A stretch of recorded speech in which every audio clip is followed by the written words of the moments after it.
Oh man. Welcome back to Barely D&D, your sorta Dungeons and Dragons podcast. I'm your host. All right, nice.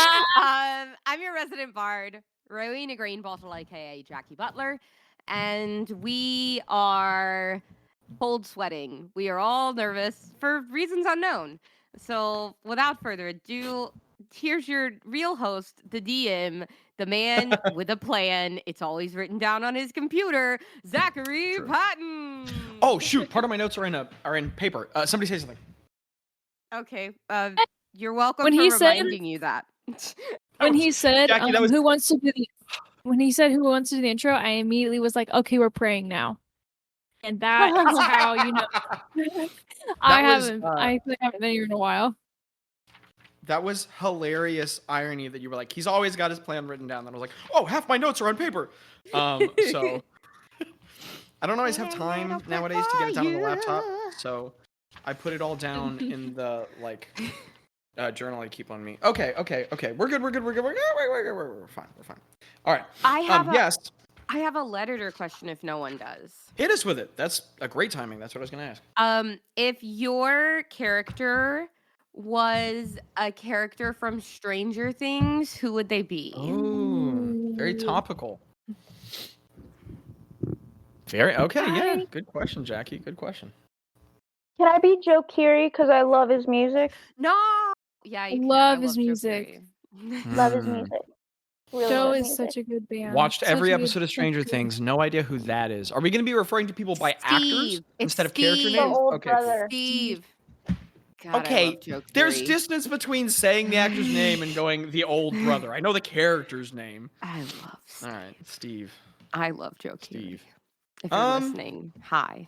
You know, I don't think Gretta doesn't have a Joe Keery energy, or Steve. I'm not going to say that she, I don't look at her and think Steve, but I don't know that she I doesn't. do just want to say, I have not watched Stranger Things because I was the age when the first season came out. Oh my I was gosh, the age you were their where age. no. I was the age. When the first season came out, I was the age where I was watching it, and and then they started having sex, and I was like, oh my gosh, I should not be watching it. And it made me too uncomfortable and guilty that I stopped watching, and I've never watched it again. So if that tells you how old I was, That's adorable. Is there something wrong with that reason? I don't understand. What? I'm married and I still don't watch it. Yeah. So no one should watch it. Actually, Purity culture continues even after you put the ring on, Abby. exactly. Pop off. Oh, Real no. Christians just. Oh my goodness. Yeah, we're gonna use dice to represent. I people. actually feel like Craig would be Steve. So I'm gonna. This is a Spider-Man moment. So Well, I'll be Joe Keery. Bazz And you would can be be Jim Hopper. I see that actually. Straight yeah. up, yes. Yes. Full 100%. Yeah.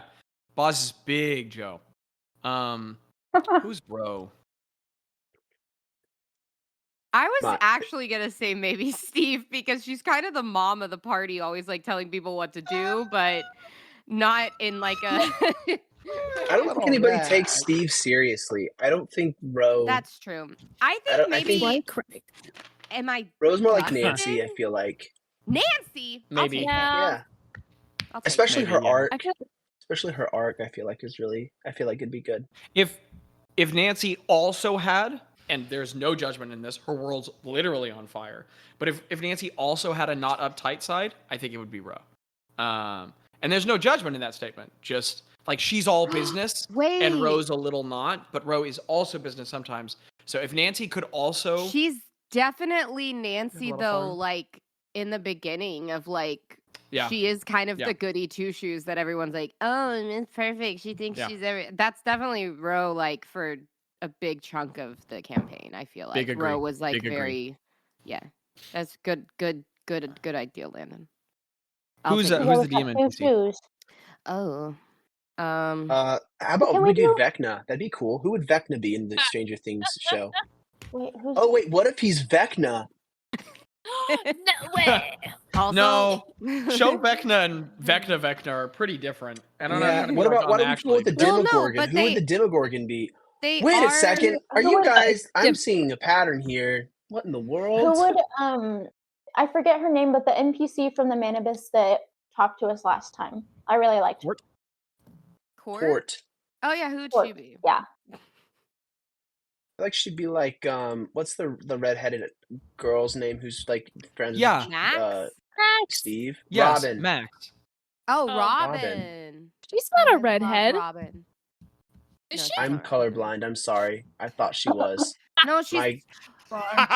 She's not. Wait. She's not redhead. Can Ro be Court would Nancy be Max, I slash think. Eddie? I see Max though. I forgot. Never she mind, I was- don't want to be Eddie. Can Greta be 11? Also, as a tiny note, a funny reversal. Not that anyone cares, but Vecna in D&D is about as bad, if not worse, as Vecna in the show. He's real bad news in D&D, but Vecna's bad in the show. In D&D, the Demogorgon is not like a dangerous monster. The Demogorgon is the single most powerful demon in all of the Abyss. He's 30 feet tall, has two like baboon heads, but also dragon, and his arms are two arms that split into 4 tentacles. And he's like CR like 28 or something. He's bad news. So I don't know, just an interesting. Yeah, but they're not they're not like... No, I know. Because I I've know. been rewatching He, season and plus, he's from the 1. gaping maw realm. Like it, like Okay, I can but I've understand been going to like a rewatching certain season level of 1. hell, but the gaping maw, like for a monster to get out of the gaping maw into the material plane, would be crazy. But they're Did you just Google him really fast?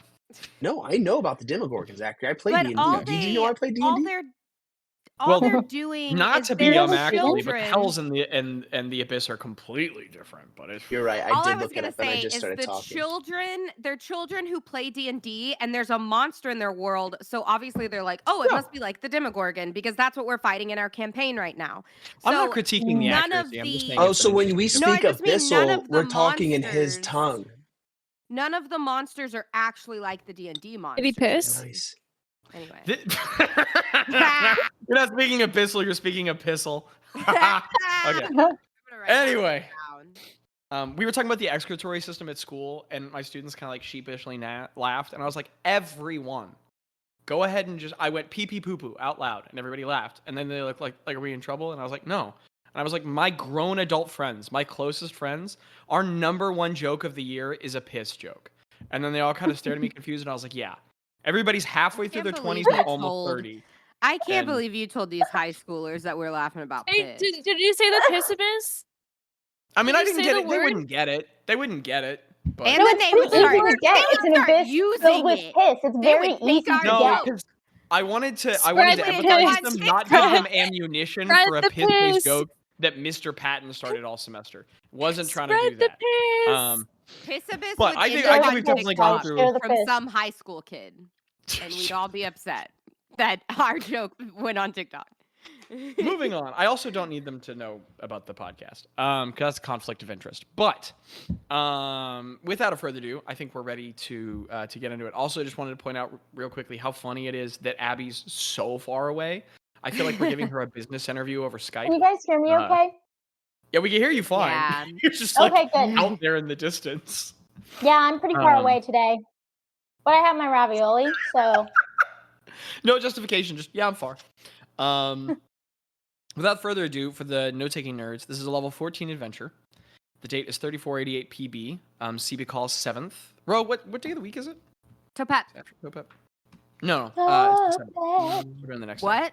Oh, it's the We're the next 7th? day. Why you do that to me? I mean, we Okay, could keep it on the same day that you guys have expended a bunch no. of health slots, but I figured you'd want it to be the next day when you That haven't. means it's a mess. It's gonna have to be the day after today, Zachary. Well, not gonna be either today. way, it's It's the a mess. 7th.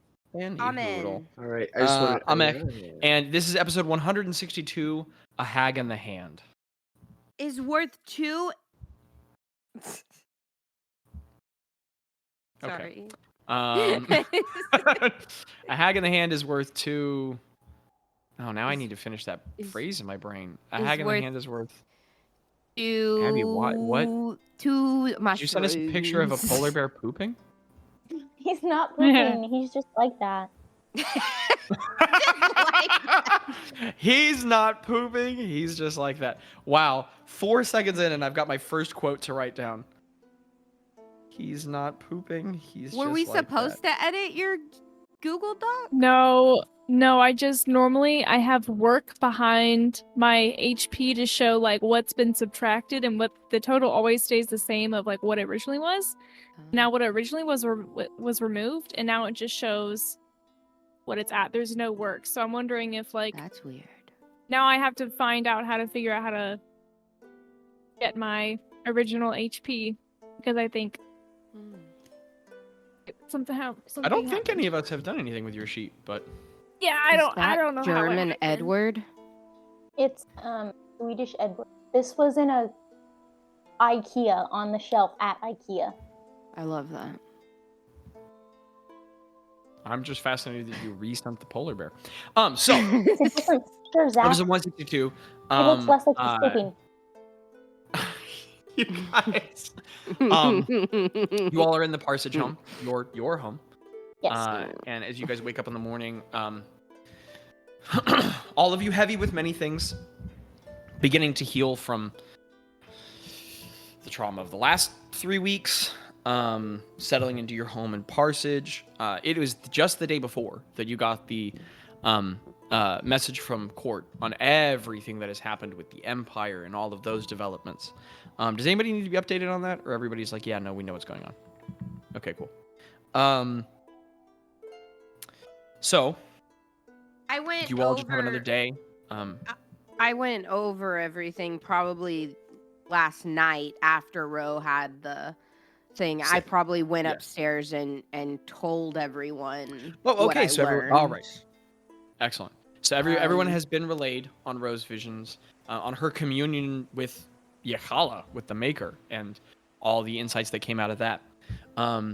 So what are each of the fun guys doing on this Amech morning? We'll say that it's probably like for our keen mind, it's probably like we'll call it 9 a.m. ish, roughly. So what's everybody doing today? Bazz tells everybody that he's gonna go make a visit to the Oblessant Tome today, before we do anything, and that he should be back today to wherever we're going. Well, if we're leaving this house today, then he'll go to wherever that is. But if we're staying here, then for one more day, then he'll just come back here. Before you do that, do we want to make a plan of, are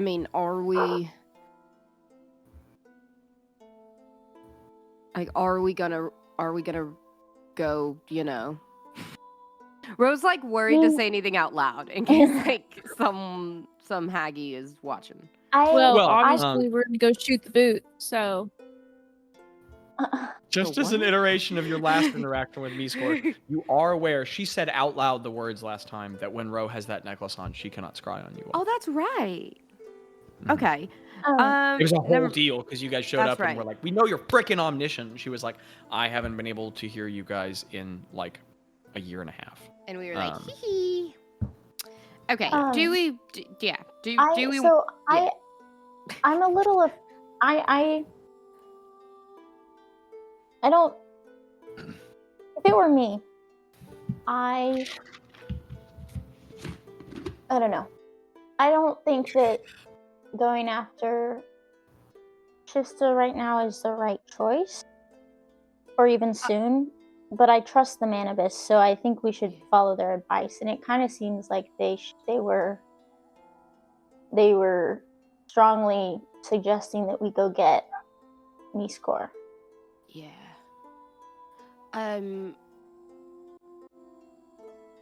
So I guess we should. I don't know. I guess my question is just to like think out loud after what I found out yesterday. Two things. First of all, is Craig. I think we need Craig. I think I need Craig too. I don't know if we can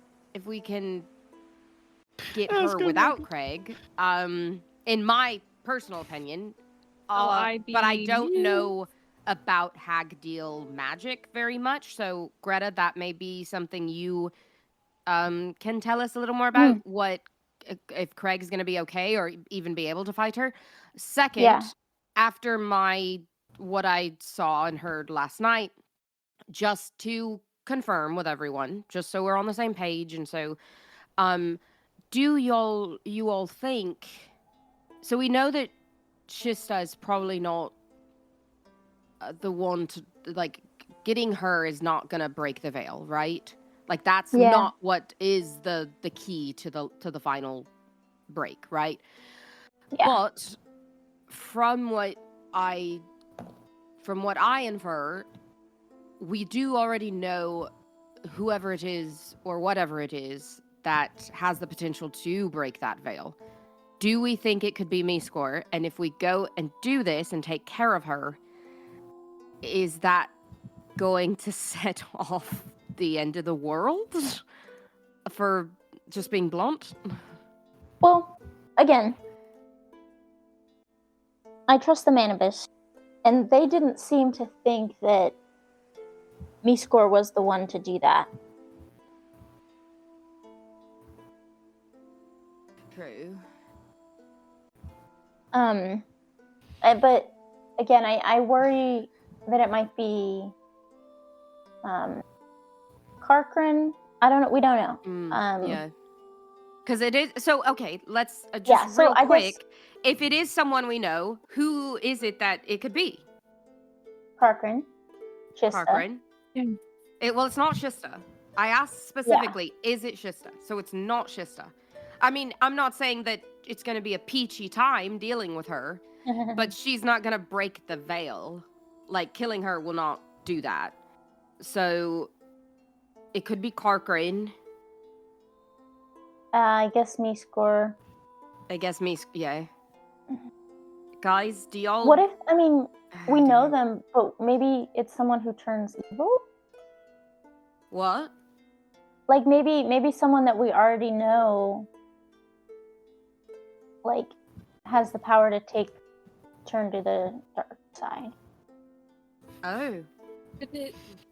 Sorry, not that was wrong, just the use of dark side. It's not that you were wrong about anything. It was just a funny insertion of the dark I mean, that's true. Like, what if someone that we know that's really powerful, that's on our side right now, could be turned?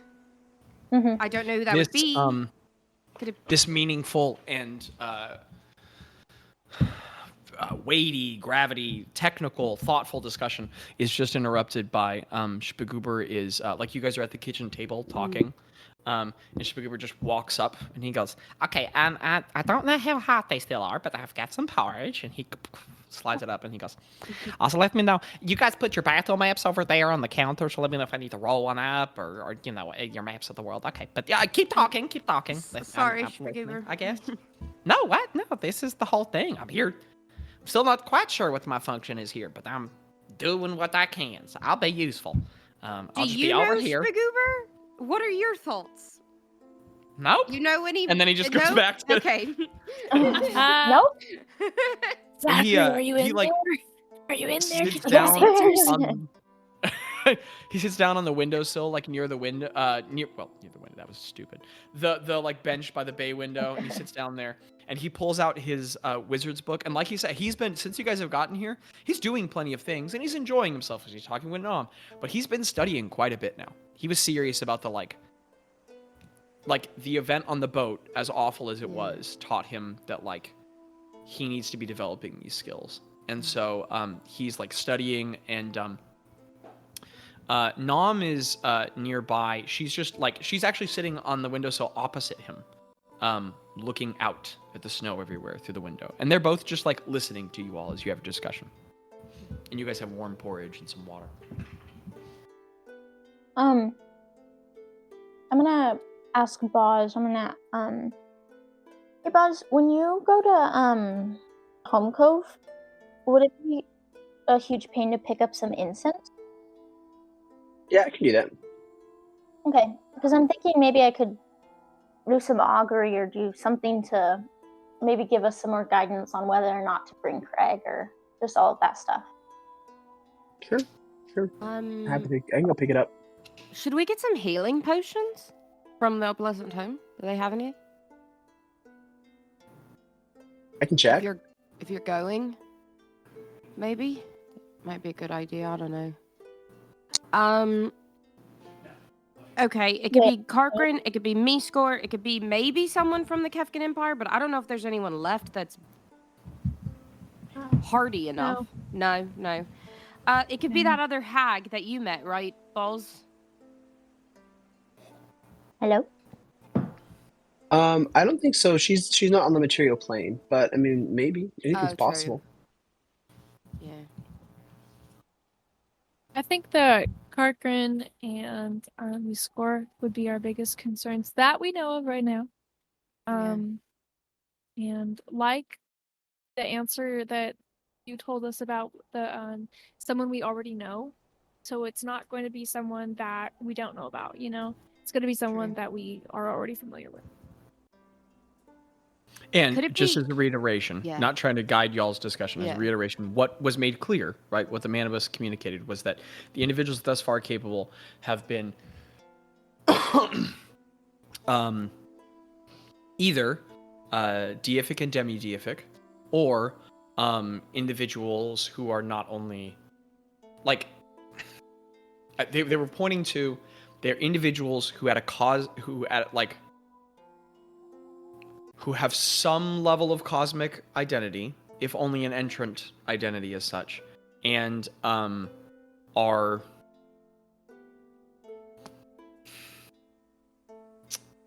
it has to be a bad person, not the right? word I'm looking for. Identified, well, responsible for a global level of bloodshed. Thus far, it's been those responsible for massive societal bloodshed, and then those who had an entrant level of cosmic identity, if not more, are all the people who have set off Veil Blades thus far.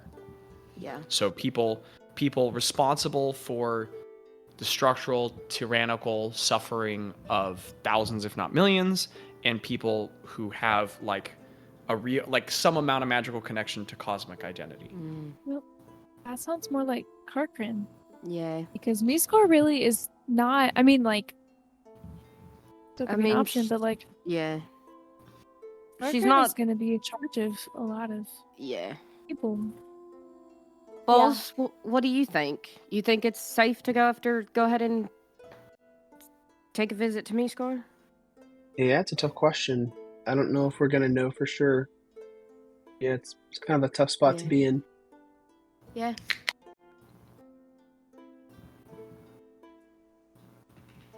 I say that we move forward with Meescore.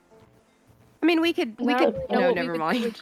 That was a bad idea. I was gonna say we could give her a deal if she wants to help us with Shista. We could let her live until then. That's probably not the best idea. No, try it. No, bring a blanket. And if she doesn't accept, then we kill her. Bring a blanket. Okay. Yeah. So I guess. Yeah, I mean, I'm not a huge fan of it, but I think it might be the best way to go. Yeah. So, DM, can you refresh me on what the deal was that I made with Meescore? I was gonna ask you. Yes. Too. You all, I listened to this episode today because I was like, I don't remember, so I went back and listened to it. You all agreed that by year's end, which is very close, you would bring her the Covenant Stone, and in return, she would provide you the information that she immediately gave you about the Count, his identity, the people he was with, and his state at the time, which was instrumental in y'all's ability to not only locate him, but to find him at such a vulnerable time as you all did in your success in killing him. So she gave you information, you bring her the stone. Did she describe what would happen if we were disobedient? Her exact words were, I'll leave that to your imagination. Yeah, that's right. Okay, because what I'm worried about is we're gonna get into the room. She's gonna know this is an attack and immediately use Craig as leverage, and start to inflict pain and wounds and suffering in a way that would immediately it would not work. So that's a concern that I have. Did y'all shake? Did you blood oath? Did you sign something? Handshake. They shook. Okay. Handshake, and Craig got a terrible shiver down his spine. Oh, that's right. So they are like it was a solid deal. So speaking as Ro says the only thing that concerns me is that somehow, because there was like an actual deal I'm gonna go piss, but I'm listening. that good luck in the abyss, Zach. That she can somehow like control you against us, like you know what I mean? Like I don't want you to have to. We don't want to have to fight each other, and I'm not saying that you're. I'm just saying like if she could somehow do that, if anyone could do that, I feel like it would be her with her hagginess. But I don't know anything about hags really, so. I would like. Well, I'll wait. Never mind. Sorry, I shouldn't have interrupted dialogue. I wish we could find a curse cleanser. A curse cleanser from the opalescent tome. I wish that there was something that I could do to like break it. I don't know if it's a curse though, more so than a pact, right? Mm-hmm. Yeah. So so if I don't have any incense right now, but I would love to have some incense to cast some divination, which I think would help with this. And in a little bit, once my sense of knowledge, my little person that is my sense of knowledge that tells me things gets back from the abyss that I sometimes put them in, I would love to maybe rack my brain to see if I know anything about these hag contracts. But we just I don't know the last time that someone gave me an identity I liked so much as the little man who tells me things. Sometimes I send him to the abyss. That pleased me very much. I like that. Yeah, but it's her little guy. Guys, I'm her little guy. I'm ready. Who gives I'm ready. So let me think in my head.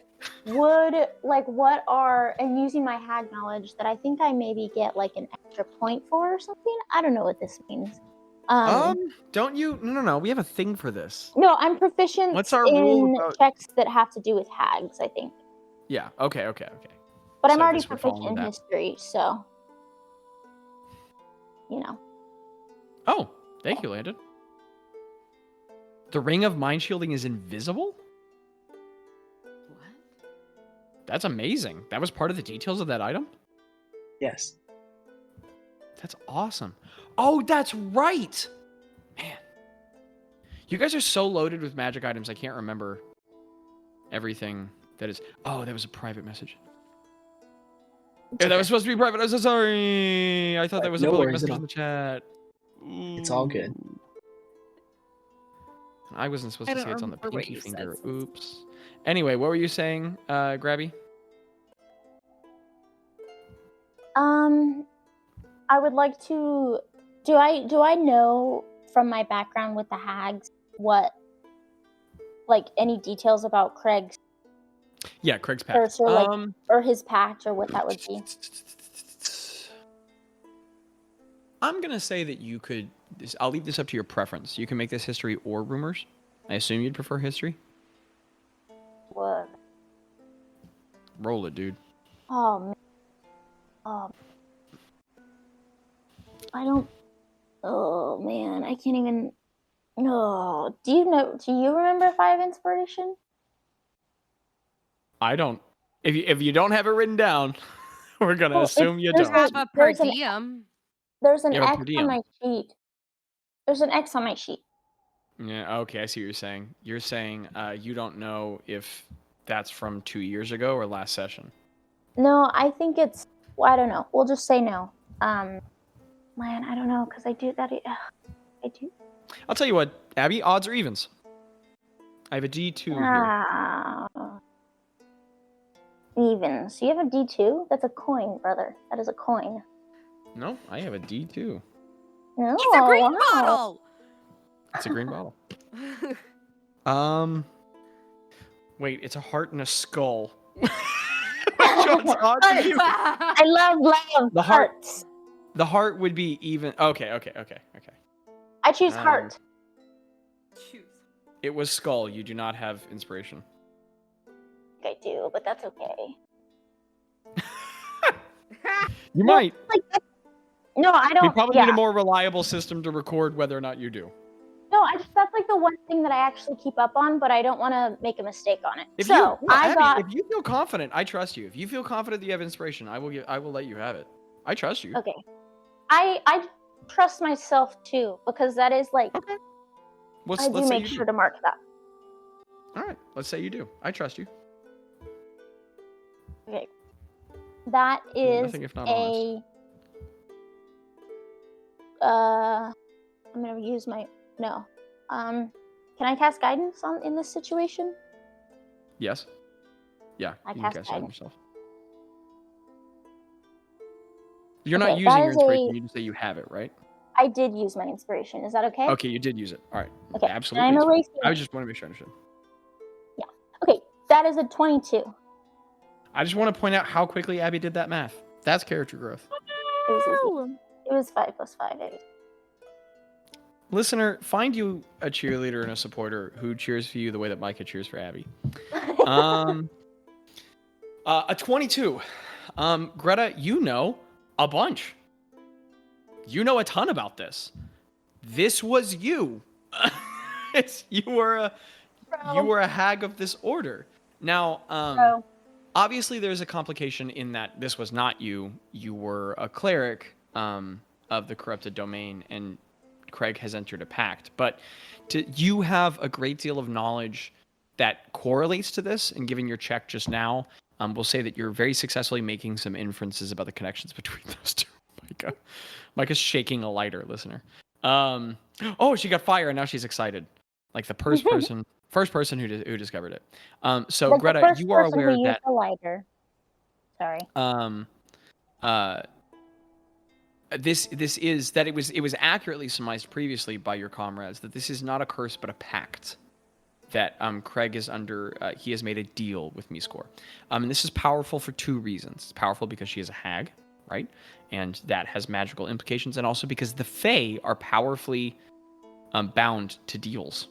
That when Fae agree to things, it like most Fae, not all, but most Fae cannot go back on agreements.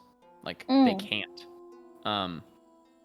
And so when Miskor, and I'm gonna even say that that's information you kind of already knew. So in that day when you met with her, when Miskor said, "I'm good for my word," you understood the weight she was putting behind that phrase. That she was saying, like, "I've made this agreement with you. I can't double back on it." So that the meaning of that will come up in a moment. You are aware, as means of the pact, that there are scales to hags, right? There are how powerful they can be. Miskor is a hag, but she is obviously more than your typical hag. And hags are dangerous, but you have known and lived with quite a few, and many of them are nowhere near as powerful and dangerous as Miskor is. That so far as hags go, if a great hag was a thing, she'd be one, right? And so you are aware that these are you're aware that these elements are all at play. And so with her level of power, I mean, she might not be as powerful as Gadra Yaga, but you surmise that she has attained a great ability of influence and power as Gadra Yaga has. Maybe perhaps part of the reason she wants the stone. And that Craig being bound to her in a pact means that she has a great deal of ability to divinate reality. She probably has an additional amount of ability to divinate things relating to Craig now, as he is in a pact with her. He may have a harder time challenging her on something, physically or with his will. And on top of all of those things, she can probably pluck the strings of his fate a little bit. She can probably influence his luck. Those are all things, bless you, Micah. Those are all things that you're aware of with the nature of this pact. Now, importantly, with the 22, Greta, here's the piece that you're very aware of. Not only does Craig have a pact with Meescore, he is in debt to Meescore. Because she has fulfilled her end of the bargain and he has not fulfilled his. This matters, especially when dealing with a hag. So, with a 22, you could infer that not only were those previous things true, but she may have the ability to attempt to bend his will. Whoa. And he might have a lot of trouble specifically causing her harm. Because he is in debt of this pact. So you are aware that those are probably some pretty real factors there. Okay. I have a question. I relate it to the group. Would Greta, in this context, would she know if that applies to just when I'm in the space? Or if I'm not there at all? Does she know that? Greta, give me an Arcana check. Yeah. Okay. That is a 25. Jeez. Thank you guys for... I just want to acknowledge real quickly how like we've gotten to a point where we play when you guys are like strategizing on your own and checking things and quietly sending messages and recording information. I just really appreciate all those behaviors as your DM. Really appreciate that. That's super awesome. 25, Greta, you are aware that there's a level of influence over, not even like influence as in imposing will, that's an aspect, just of like influencing Craig's lived experience that that probably heightens when he is in closer proximity to her, but there's probably some amount of cross-spatial, interspatial influence she can have anyway. And that this was probably not that Court is anywhere near as educated on hags as you are, but that with some knowledge of, with the great knowledge of magic she has and some basic knowledge of hags and their lore, this is probably what Court was alluding to previously, was that like, if you're going to help us with Shista, you do y'all, but maybe do go deal with Meescore. She was saying that they'd had allies in the past who were indebted to hags in some way, and they had seen the hags influence their realities further away. So she was intimating like, hey, if you're at debt with a hag, and then we're like, hey, let's go face the Lich Queen, Meescore could screw things up for you, possibly. And so you're aware that like Craig being in debt on this pact means that Meescore, should she so choose, could probably levy. What's the verb I'm looking for? I don't know. Leverage these abilities against Craig, even at distance. Now, you don't know to what effect. That power probably grows stronger in proximity, but there's probably some amount of influence she could have over his reality at distance. Okay, so I feel like we definitely need to get this. Just state the obvious, because I know you guys love it. We definitely need to get the what? Like, get it? Like, get the rock? I feel like we... No. I feel like we definitely need to kill her, but I wonder if we should not take Craig. Merker! No, hear me out. Hear me out. We bring the rock. No, I say we don't bring the rock. We'd have to go get the rock. The rock is in like a whole other coven of hags. That would be like 3 episodes. So, I mean, y'all probably can't even bring me. Also, I might get some damage for just existing. So I probably should be with like what if other group Bazz, what if you took out. What if Bazz, what if you took Craig and left him at the opalescent tome?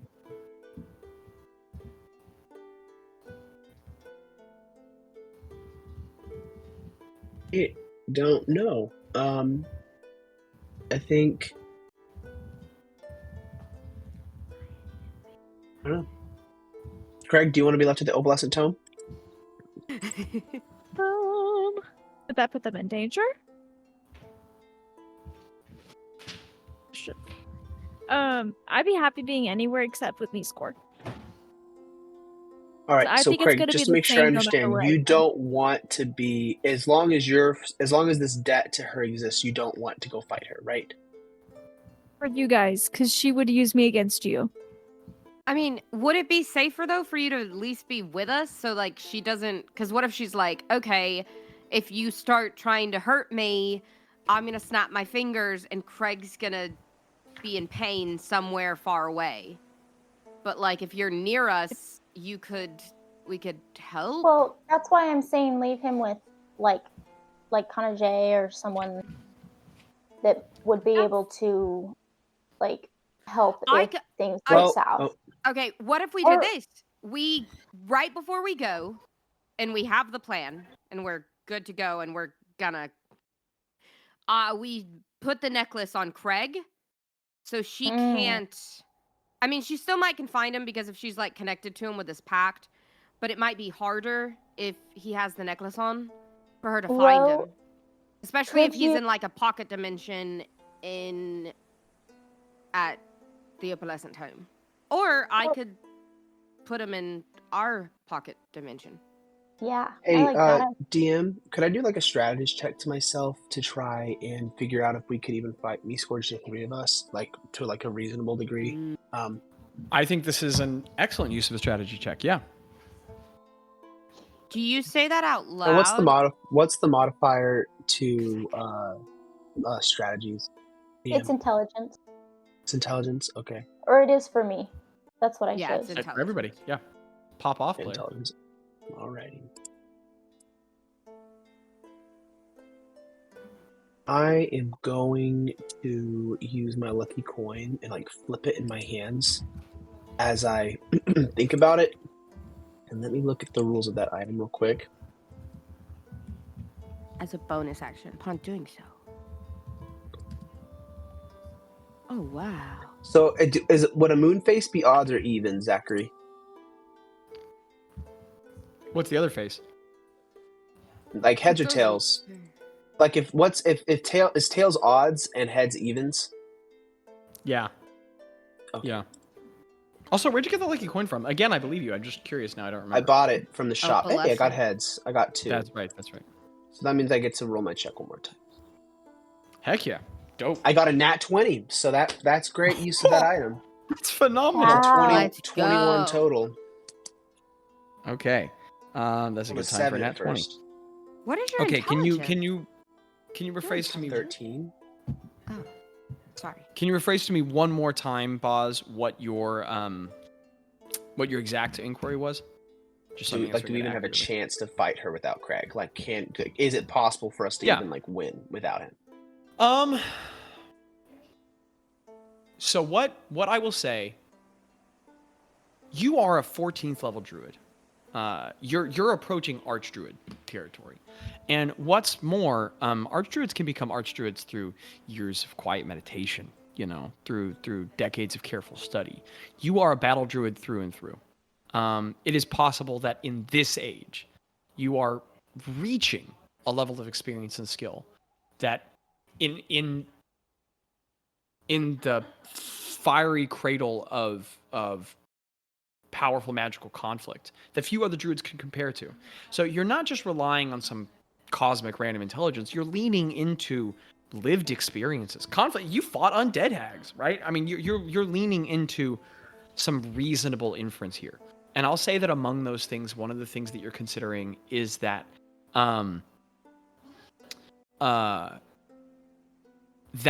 okay, I swear I'm not giving the you don't know answer. I promise there will be usefulness here, okay? This is a complicated question, and you recognize the ways that it's complicated. So you realize that what you've gathered from hags and from their power and from their ability is that you all are comically mismatched to the common hag at this point. You all have become heroes of the realm. You have toppled Kefkin generals. You have slain great monsters. You all have started to become champions of your respective forces, powers, and skills. The common hag would be comically mismatched with you. Now, you are also aware that a couple of the hags with whom you have dealt are particularly powerful. Mizkor and the Baba Yaga, that these are very powerful hags, champions of their own realms and powers, and so that there is a possibility of their contending. One of the inferences that you could make was that Mizkor sent you to deal with the Count, and she was afraid of the Count. That Mizkor leveraged you all as... I know the Count was caught in a vulnerable situation, but that she leveraged you all to help free her from the Count's ire, and that the Count was someone she was concerned about. So that doesn't mean that that there weren't additional context or strings attached there, but that that you all are very much... You would assume that she at least perceives you all as a threat. Now that being said, you are also considering the additional layer that you are not rocking up to her in the street, that you are facing her in a place that she has magically entrenched herself for centuries. And that adds a layer of complexity, that you might be well above the weight for Mizkor nowadays, but that facing her in her home could have complications. You could also put together with your magical... I mean, you are very magically inclined at this point, that, your dealings in the past with her, that level of deal making adds complexity with hags, right? And another factor to weigh is that, that is still 4 versus 1, assuming that she's not doing something conjurational or doesn't have some item to level the playing field. Unless it's something like that. You are considering that is Gretta, Ro, and you, and Tello. That's a considerable force, right? There's a 4th there. So there is a chance that you might be able to succeed in such a situation. But I would say that the other thing weighing for you is just that the possibility of facing her in her home could really complicate things. And so while Craig's presence could be a liability, he also plays an invaluable role to your party in a combative sense. And I would say the last thing that you would consider is that while Mizkor might be able to powerfully leverage Craig against you all,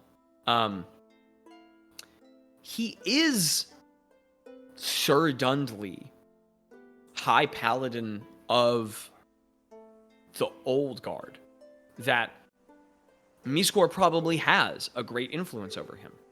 But there are powers about him that are hard to control.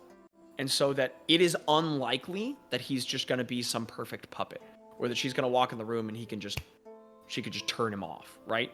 Right. That it's probably a little more complicated than that. And these are probably all the things rolling through your mind as you consider that. Listener, Micah is messaging in the chat as I'm talking. His muscles, she can't control his muscles. Now my mind is harkening back to the outro song from Nacho Libre, where it's all about Nacho singing about his own muscles.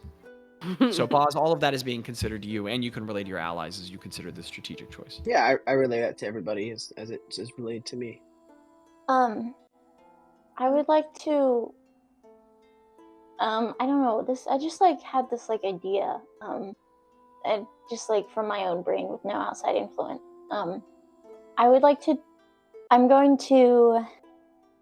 She's taking her necklace, her iron necklace, off of her neck, and it kind of has it's got holes in it, and she's kind of just poking her hand, she's fiddling with it and poking her hands through it and running her thumbs along the grooves. And she's going to look at Craig, and she remembers how awful and how trapped and how afraid and small she felt when she was under the hags. Or not under the curse, but when she was indebted to them and in a pact, how hard it was to leave, and the toll that it took on her emotionally. And she's gonna try and cast divine intervention to break Craig's pact. Wait, Awesome. Okay, I'm writing this Jackie, down. you killed me at the poop of this. Making a note of that. So as Gretta suddenly remembers that as a high-level cleric, she has access to the most powerful feature in the game, why don't you go ahead and, as you supplicate to your deity, remember, not that it matters, it is truly a minutia, But as you recall, that divine intervention is not a spell, but like a powerful supplication to your deity. As you request Ioun's palpable, powerful intervention in this matter, you can go ahead and roll your D100. Remember, you're trying to get your level or lower. So 14 or lower. 14 or lower. I hand her my lucky coin and I say, "Hey, this can help if you might need it." Okay. She thumbs it in her hand. For as she vibes. says It's just her for hat. vibes. It doesn't work okay. on a D100 Okay. roll, Zach. It's ability or saving throw. And I was Wait. like, isn't it once every long or short rest? It's an 88. But hey, it's per lucky. person. It's a Per what? person. An 88. You have a per diem. You are not quite level 88 yet. You could roll your per diem and add it on, make it even higher. Further away from your level. An advantage? But she just gives. I mean, do you have inspiration? There we go. She has expended her inspiration. Like someone cast Fish's use Mockery. inspiration on divine intervention, can you? What? No, I also don't think you can. You guys. Yeah, so Just, I take my lucky coin Gretta back in a just sense. Stupid. Stupid. you're Gretta messing it just- up. Gretta just, she just looks very sadly at Craig. Like, well, dang, I wish I. Try again okay. tomorrow. You can try again tomorrow. It's fine, right? So true. Yes. And remember, I swear this isn't sassy. It can come out sassy. Remember, it's not sassy. I swear I don't mean the sassy. You can look up any of your own features in your resources that you want at any time. Like, if I don't mean the sassy. If you're like, I have questions about divine intervention, you could just... Well, I don't have questions. Oh, I'm sorry. I thought he said you could try again tomorrow, and then you asked, is it true? My bad. Maybe I misunderstood. No, I don't remember saying that, but I probably did. I'm sorry. I bet I just misheard the words. Moving on. You I probably didn't. I'm probably misunderstood. crazy. I'm probably crazy. Okay, so, what that party dissolve, or were you guys still? I think you were still deciding what to do with Craig. My bad. Greta sits on the floor and she does some yoga to calm her. That's adorable.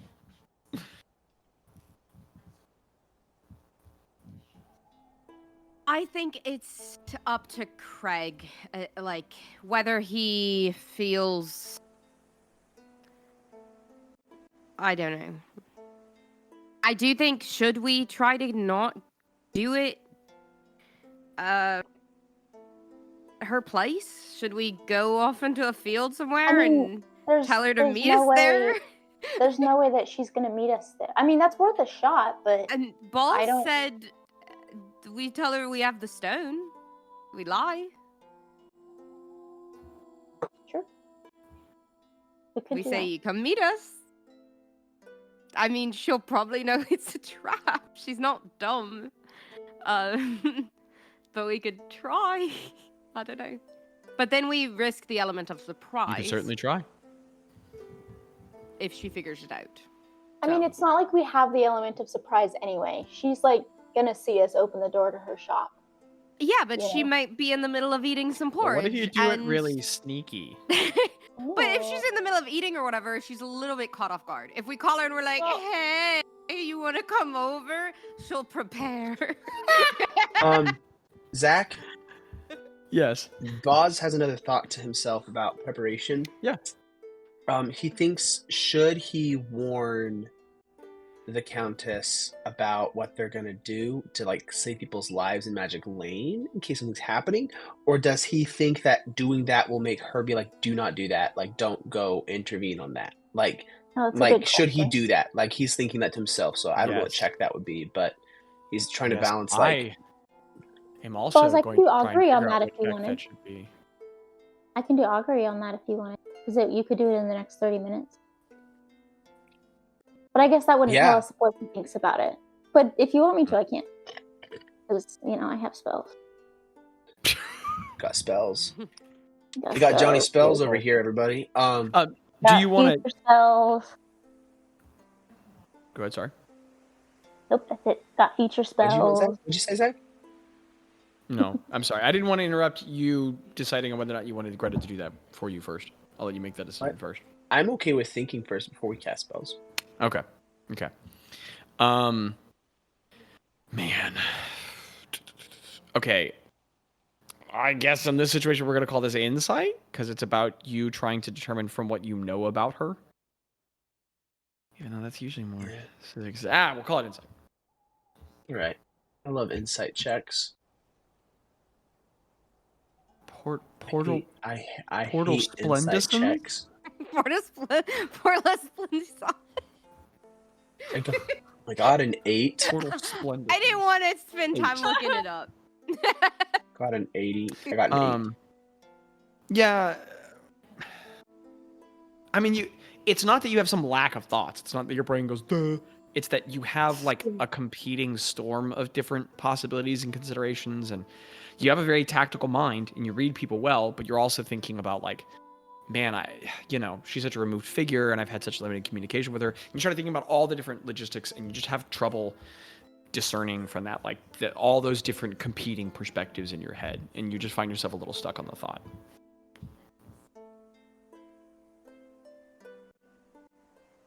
And I honestly don't like describing things that way, given how much it makes me feel like how I feel in real life as a human. What did you say, Landon? I said, Bazz kind of shrugs his shoulders as he's thinking the things to himself, and then he just kind of enters the conversation that's happening again without saying anything.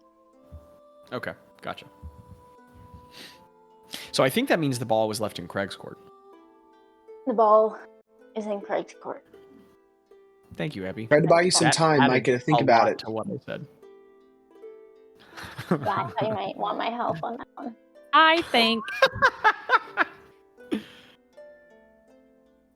that if you guys bring me, I will be another person you have to fight, but someone you can't kill. That's my personal opinion.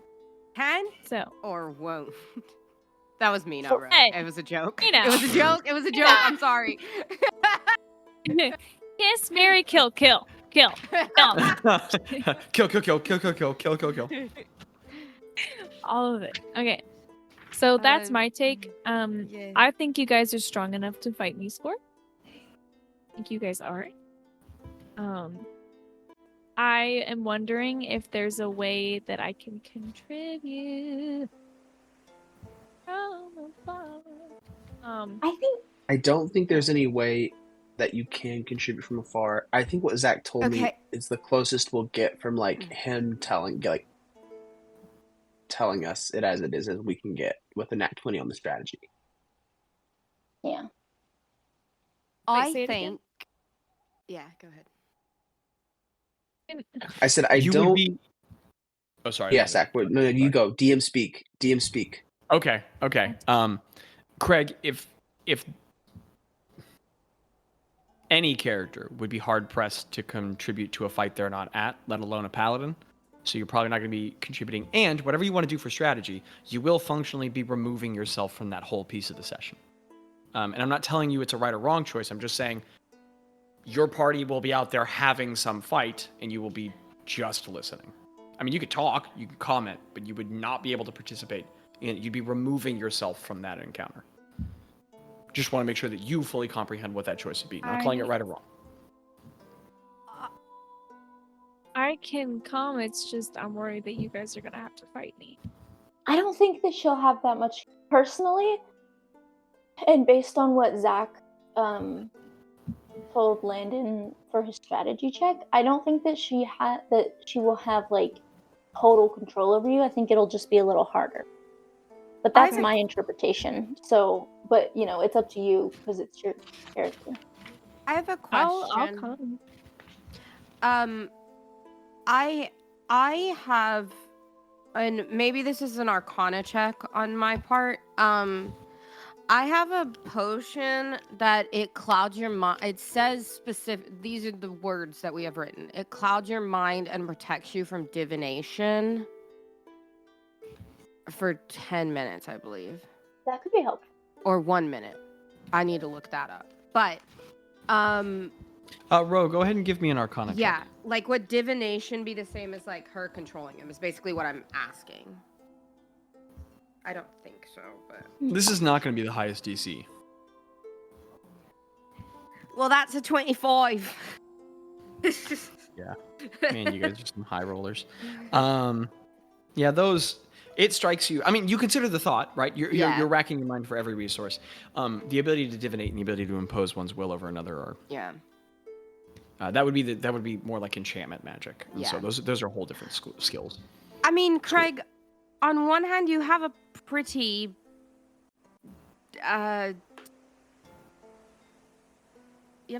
like solid mind to that.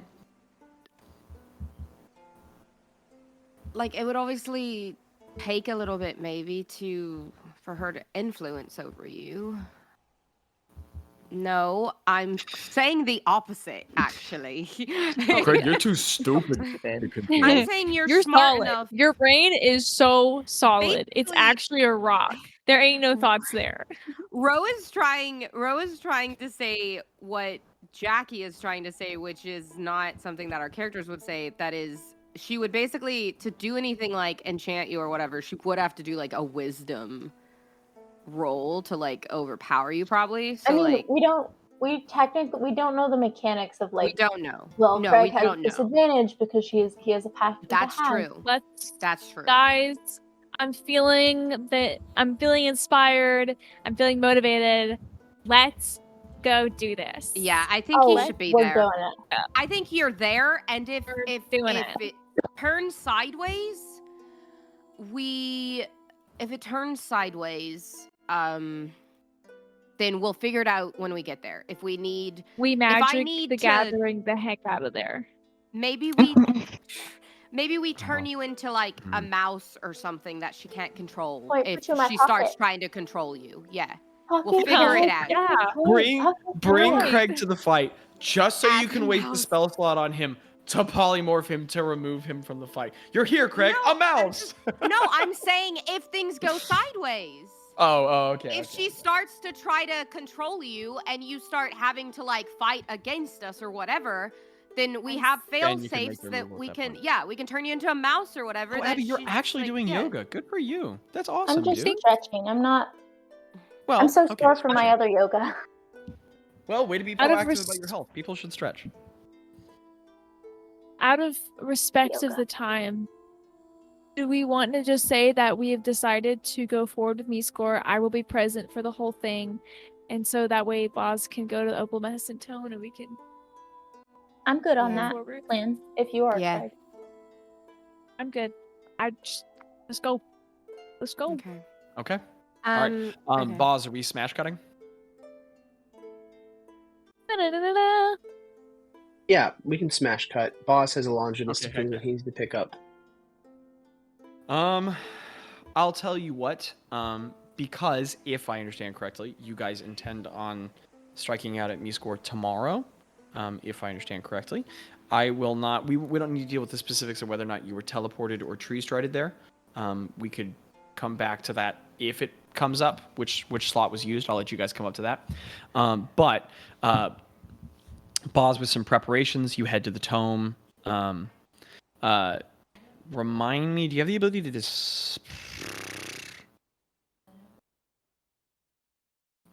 never mind. We'll actually move on from that.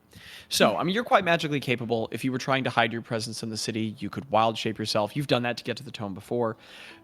You know, you get there, you arrive at the tome rather discreetly, and you guys could even Could I send not wait? Could I not Kanajay just ahead of time. not to?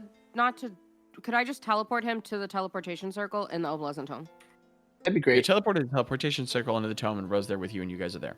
Oh, I'm there. Too. With a little bit of forewarning, Kanajay clears out the shop, and you guys have returned to the understated but magnificent, possibly foremost of the world's shops, the famous opalescent tome. And there you are once again, with the beautiful,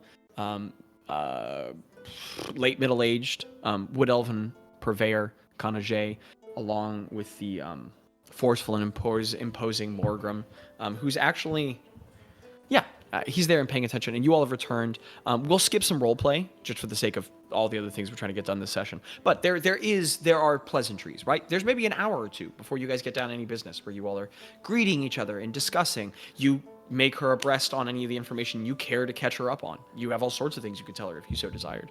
But there's some roleplay and some exchange of information, and we'll say that's the point of the conversation which you're in and she's brought you all some wine. She's always bringing you guys wine when you come over, so you guys have some red wines and some flutes. And as she's talking with you, she just says, "And so, to what do I owe the honor of this visit? I mean, it has been pleasant to catch up with you again, but I'm also imagine that well, it's not a TV; it's real people talking. But I'll run that by them. To what do I owe the pleasance of your visit? I imagine there's some purpose." Hey, yeah, I need to buy a weapon that I can use to kill a hag. And so if you have anything that's like, druid sized, looking for that. Oh, I'm selling this one too. And I hand her Phantom and I explain about, Okay. all the things we know, every detail and like what it does, and they looking to trade Absolutely. this into, the latest model. So she We do for an examines first the upgrade. item you hand over. And she spends a good 3 or 4 minutes looking at it, tracing it over. I mean, she's dressed in expertise and perspective. There are few people in the world so equal to her in capability of assessing magic items, both for their value, but for their ability, their origin, their history, their comparative structure to others. It's more than just she's a successful purveyor. Her life and expertise has been built around the history and lore and purpose and makeup of these items. So she examines it. She begins muttering to herself in Unsinian. Sadly, no one here to understand it. But Ow. after some time and thought, she says, "This certainly seems of the Shadowfell. This is quite the weapon." She pulls out that spectacle she has that identifies, and as she looks over it, she says, "This is a powerful object you bring in, Bazz. I would guess that this is a cursed item." No, I explained it all to her about exactly Oh, okay. everything. Yeah, no, sorry. yeah. You lay it all out, and she says, "I'm curious to dig more about its origins. It must have played an instrumental role in the past, but I tell her how Well, we it is got certainly it, valuable. the cave that it was in, the fight Right. that happened Okay. around, As you supply that additional information, she I starts tell her about listening. the legend lore that happened around that area, Mm. even like everything. Okay. I tell everything. She begins listening very intently, and she says, "Were I to resell this item, would you feel comfortable permitting me to include your role in possession of it and its history that was storied through you?" Yeah, definitely. If that is the case, I think I could offer you a meaningful sum for it. There is a complexity in the fact that cursed items are very difficult to sell, especially powerfully cursed ones. I don't think the odds are good that I know a buyer anywhere in the near future who would be interested in this sword for its use, given the information that you have provided it. There are probably individuals who would gladly use this weapon, but not the sort who would be buying from me. Yeah. I imagine the Kefkin general would gladly possess it. Yeah. Rest in peace. But I think Piss. Rogue laugh. she gives you a Like face. not like a oh. hearty laugh, just like Yeah.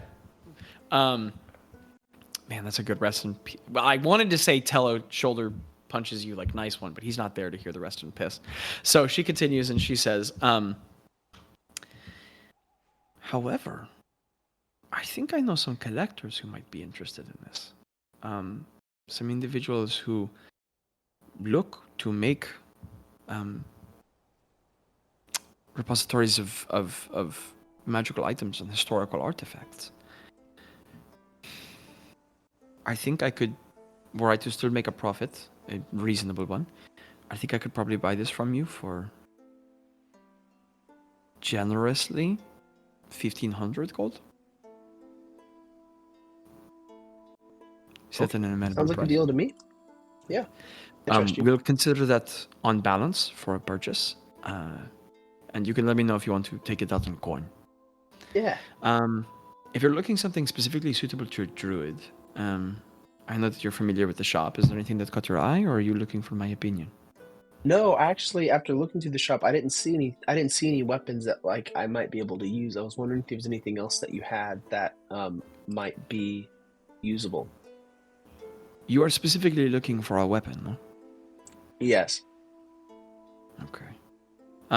She begins perusing her own collection. You get the feeling that, I mean, she knows it like the back of her hand off the top of her head, but still, she's taking the time to really look it over with her eyes, touch them with her fingers again, have the haptic tactile experience. And so she begins looking over them. She says,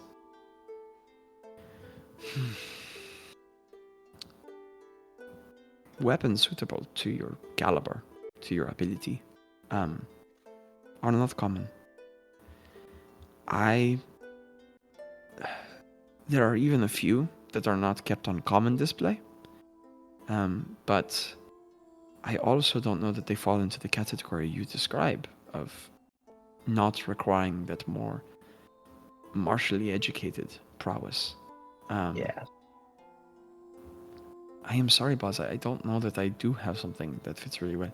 I have a magical slingshot that looks like it might fit your description, but I also don't know that that's the level of power you are searching for. DM, the only thing I'm concerned of is part of that is casting a spell. So if I use that to make an attack, would I be able to cast like a bonus action spell, like a leveled spell as a bonus action, or no?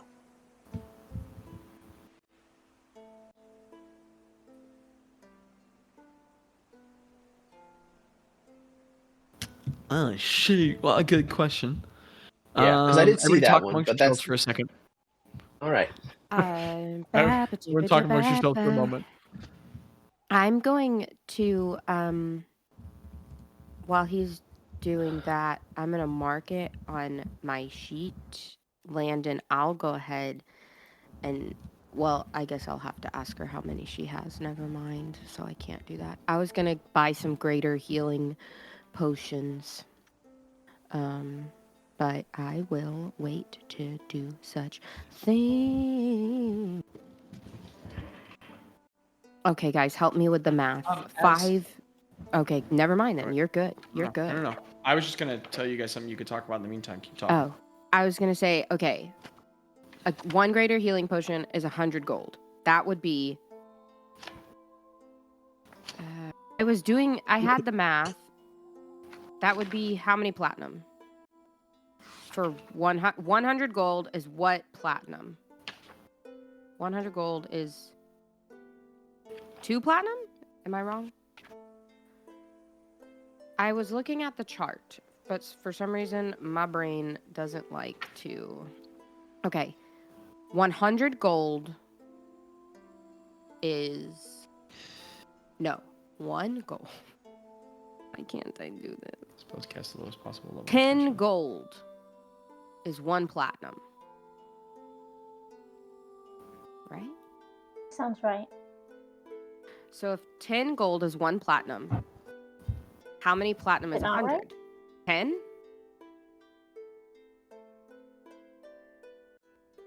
10 gold is 1 platinum. Then 100 gold is 10 platinum, correct? I don't know. I'm gonna look at the. Right, Are Landon? you looking at the chart? Math man? Sir, you do math for a living. Help me. I'm sorry. I'm looking into something, so I'm not able to help. Okay. Never mind. Landon, you've got me reading a page of the Dungeon Master's Guide I've never had to read before. This is kind of fun. Wow. Okay, 10 gold equals To save us some 1 time, Zach, I don't think 100 gold. I don't know. It appears It's 10 platinum. you can't. Yeah, that's right. It appears it's still a leveled spell. So you could use this item and then cantrip in the same turn, but it looks like and this is part of the complication that powerful casters face, right? In that like you can be a powerful caster with a powerful magical weapon, but few full casters also rely heavily on magical weapons just because their spell casting ability is so great. Not that it can't be done, it's just kind of hard to find that right judge. Yeah. Are there any like blacksmiths in town or like somewhere that might just have like regular weapons that I can go visit? Absolutely. In fact, not only are there, but you have met some. Some time ago you met a dwarven smith in Home Cove. I'm racking my mind from this massive campaign. Who supplied you with a non-magical weapon that I think you bought and outfitted Bilfrey and Ploff with. So you have met and done previously business with a dwarven smith in this town who makes weapons. Could All right. Conage decursify the phantom? Do you bring this up to her? I don't know if we have time. I just need to go find something Ro to swing. asks her just Okay. out of curiosity. She'll reply to you quickly, Yeah. Ro. That is not an impossible task, and I am uniquely suited to try such an endeavor. I think if I understand Bazz correctly, you'd be hard pressed for the time of such an endeavor. And what is more, this is an item from the very basic details that I intuit. Its power and its dark magics are highly intertwined. It might not be impossible, but it would be one of the more imposing challenges I have ever tried on such an endeavor, to try and disentangle that power. That makes sense. I was just curious. But Bazz, if you wanted to, you could try to just go purchase some weapons from a smith very easily. I mean, you could buy like silvered weapons, like from like a regular smith, right? Mm-hmm. Yes. Yeah. You could. Yeah. So I'd probably just go buy like silvered arrows for Tello, and maybe some like a silvered sword, short sword, or Heck yeah. I don't know. Okay. We won't worry about the. I mean, I do love the deeds and the little things, but we won't worry about this because I know that we're trying to move towards something here. So, for the sake of things here, Bazz, we'll just talk about the expenditures. It could even be that you send, if you're not trying to attract attention publicly as Bazz from the Fun Guys, you could even send Ro out to do it in disguise with a laundry list. But you can confer the charges and expend the coin. What exactly are you trying to pick up? I mean, I've never had to. A short sword is not a martial weapon, right? It's a simple weapon. A short sword is a martial weapon. If you want, in the player's handbook on page 149, there is a full listing of every weapon and what is and is not martial or simple. The simple weapons that you're looking at are going to be club, dagger, great club, hand axe, javelin, light hammer, mace, quarterstaff, sickle, and spear. And then your simple ranged weapons are a light crossbow, a dart, a short bow, and a sling. That's so strange. How was I using a scimitar then as a starter weapon for druids? Like when I first started the campaign, no. I start with you're- a scimitar. But I think you're uniquely correct that scimitars belong to druids, and now I can't remember why. Let me go check with druids. This is fun to need to bust out the player's handbook like this again. Okay, scimitars are just some specific exception given to druids. Druids are proficient with clubs, daggers, darts, javelins, maces, quarterstaffs, scimitars, sickles, slings, and spears. All right, I'd probably just buy a silvered scimitar then. Okay. And if they have like a +1 or +2, I don't know, then you would need to be looking at a map. I mean, regular smiths are not going to keep magical weapons. Okay. But you can find a scimitar for. Do they have a silvered scimitar or no? No. You can get one. Okay. You request one, and the smith talks about how that's additional labor and it will take time, and then you could put some coin in front of their face, and they're like, okay, I can have this for you before the end of the day. So you have a day you spend to yourself in Home Cove, but while waiting around by we'll say late evening, there is a silvered scimitar ready for you from a particularly skilled. If you're willing to pay some extra coin to expedite it, you could probably get that whole thing done. If you're willing to shell out a little extra to get it the same day for 35 gold. Sure, and I do want to get 15, like a bundle of silvered arrows for crossbow bolts for Tello. How many is a bundle? I don't know. I was hoping the blacksmith would have standardized. I will decide. 12. We'll call it 12. 12. Okay. You can acquire 12. Why is there not a? You don't deal with the ammunition now? Oh, okay, it's here. You can pick it up for 13 gold. All right. All like 30. You said 35 for the scimitar and 13 for the arrows. Yes. 48. Okay. Question So mark? 47. Glad you can do math. I can't.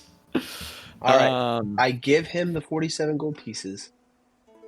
The small sum to you, Bazz, massively impresses him. You get the feeling that this is like,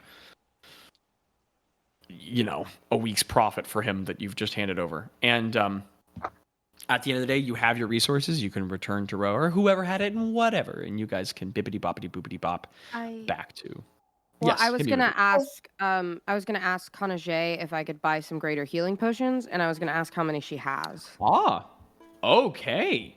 All right, I was dude. gonna buy 10, but if I can just buy 5, that's fine. Because it's 100 each, which is 10 platinum each.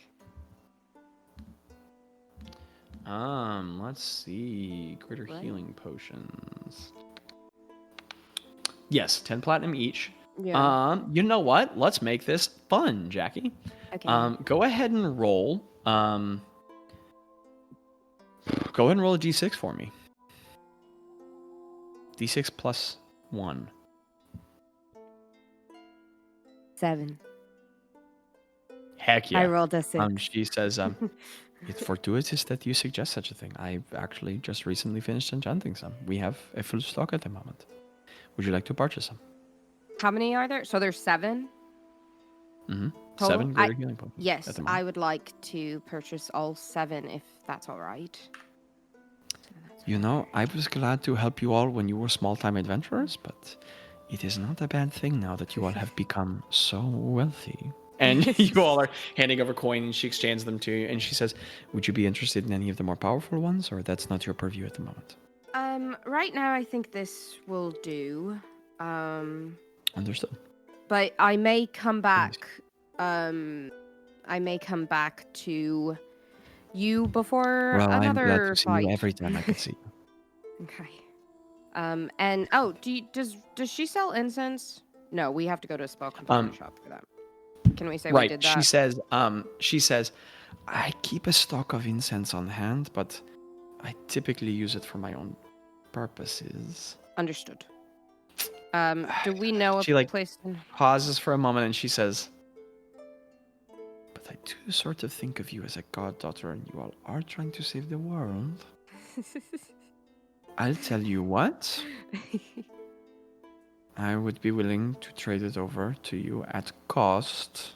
Of course. And I'll pick myself up more later. Are but I imagine you all are going to do something important with it. She gives. I'm not going to sell it all to you. She gives her a hug. Okay. And she leans down and hugs you. And Ro, you have this tiny little moment where as you hug her, you're just suddenly aware of how different it is to hug her for a moment. Because you have seen her since you found out your mother's death confirmed and your father's identity. But just, I don't know. You're struck by this moment as you hug this woman you've thought of kind of like as an aunt or a mother for so much of your life, or at least your young adult life, and then to have come as far as you have and hug her again. And she hugs you warmly and she says, I do not have a lot on hand at the moment. I'm down. I use a truly incredible amount of incense in my work. And so I only have 1,000 total, 1,000 gold worth on my person at the moment. I have not refreshed my stock. How much do you need? I believe I just need 500 gold piece worth. It's for Gretta. Oh, I forget that I moved through it in bulk. I can package that up for you. Give me just a second. I will go put it together and I'll be right back. And she steps away in her stilettos. She's never not bougie. Yeah.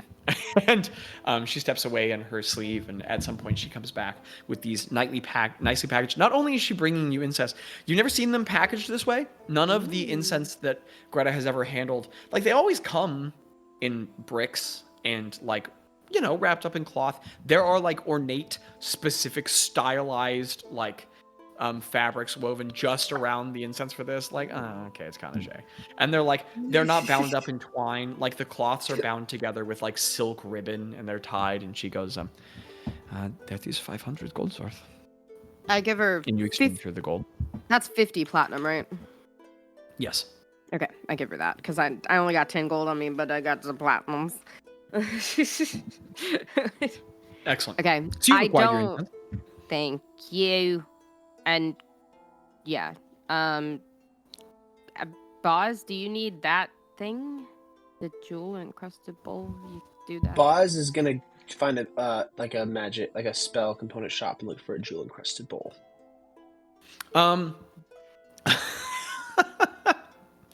The best resources for spell components in Home Cove is still that guy by the beach who you bought That's okay. from the last time you were I here. don't With the need stone? to role play, but if we just Yeah. if we need just to figure out if he has You it or all, not, and then you all cleverly if in decide to bold. make yourselves look like some different people than you were last time, because it didn't go well last time.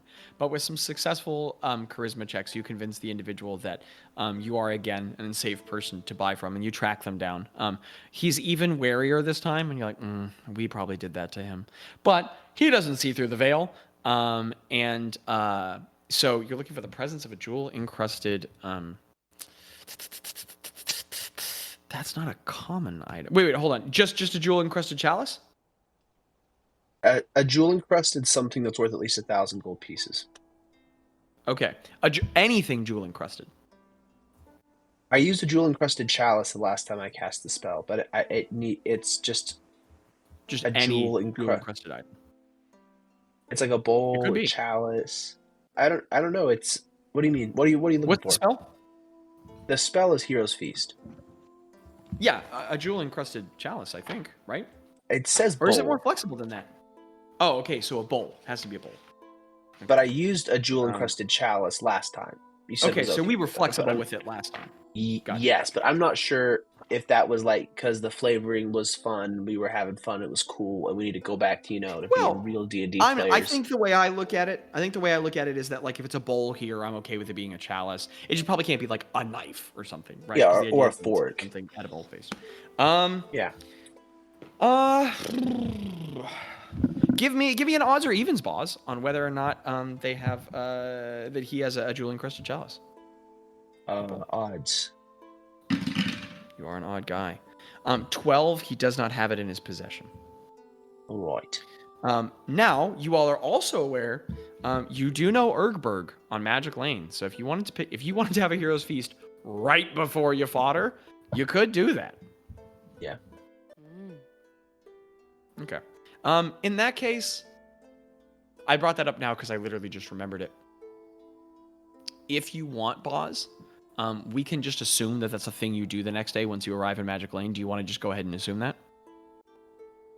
You're muted. I probably wouldn't do it the same day, no. If it can't find a jewel-encrusted bowl in Home Cove, then I probably will not cast the spell. Oh, okay. I'm with you. Yeah.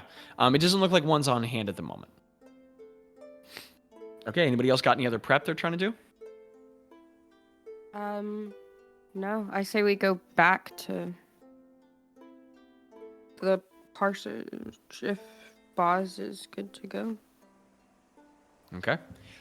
You all can street tried back using Tessa's. Man, we're skipping so many NPCs, but this matters. Yeah. It's fine.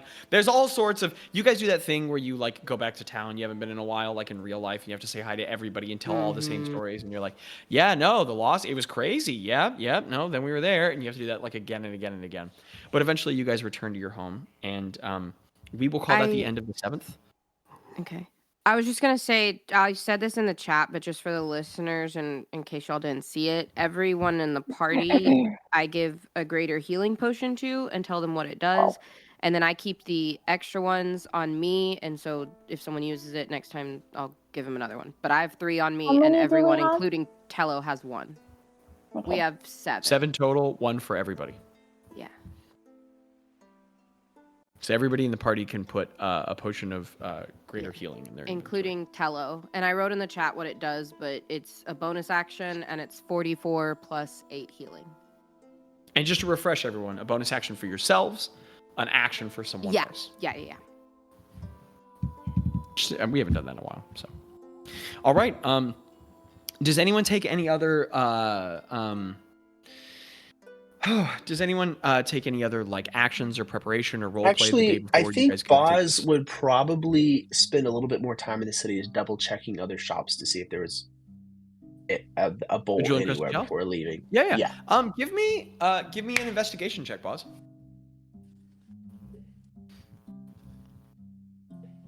Bazz got a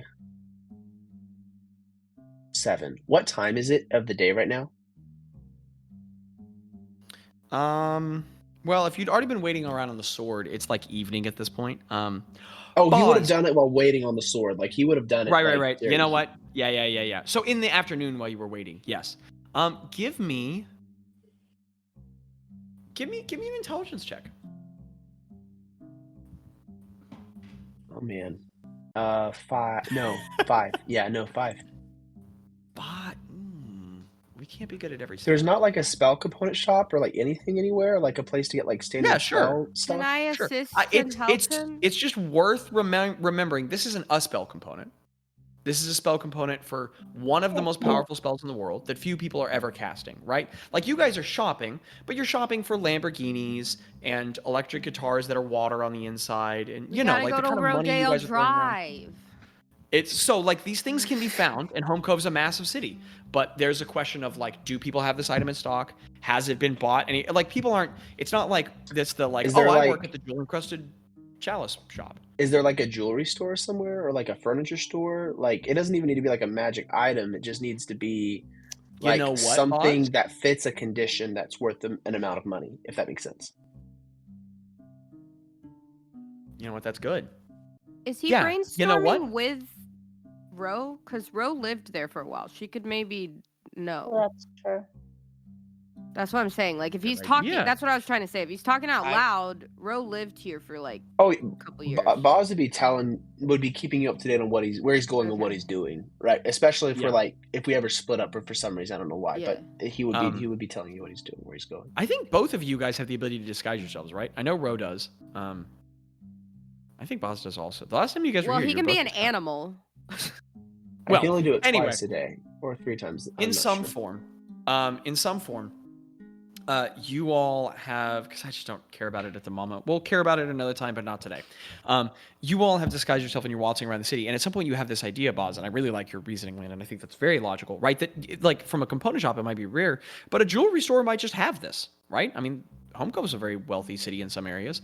So one of the two of you, it doesn't matter who, somebody make an investigation check at advantage because Ro knows the city well. So one of the two of you make an investigation check at advantage for a really high-end jewelry shop that might have this item. Ro, do you have a higher investigation bonus than +1? Yes. Then you should do it. Okay. Okay. Advantage, right? Mm-hmm. Jackie shook her hand off after that roll. Must have been hot. There was a hair on my hand. Okay, well, I didn't roll Yeah. great. I rolled a 6 and a 9, but with my modifier, 15 is 15. what I got. For a native to the city, I mean, it's not like some impossible DC. I mean, it's a large city to work Yeah. through, but with a laborious search, as laborious as this conversation and roleplay, you do eventually find a jewelry shop. It's very high end. It's one of those where, like, in their full inventory is like 300 or 400 items at all in the whole store. Like, things have their own stand, and like things that don't need to be marble are marble, and there's this ornate rug that's clearly like regularly cleaned in the middle, and it's being run by this this very thin, very tall, almost gaunt, older high elven individual, and he's in these very pressed robes. And as you all let him know what it is you're looking for, he goes, "You want a jewel encrusted chalice?" Shake our, I should we shake our possess- heads? Yes. He walks over to this glass case and he gestures, 3. And they are grotesquely beautiful. One of them is like plated with gold. The next one is like intervenated with silver and like has designs. One of them is all ivory with different carvings on them, and the jewels are used to make like artwork on the side. And he says, "They're in 3 price ranges." And he like looks you guys up and down really slowly, and he goes, I don't know if it's quite your bailiwick. What would you be looking to spend on this? At least 1,000 gold pieces per bowl, chalice. But anything. You is say that, fine. and his like eyebrows lift, and he gives you Ro a face crosses and looks her up and down arms at you again. like. Bazz, give me an insight check based off of the face he made. You said his accent. Roll. Can't- Can I? That is a 25. Ho!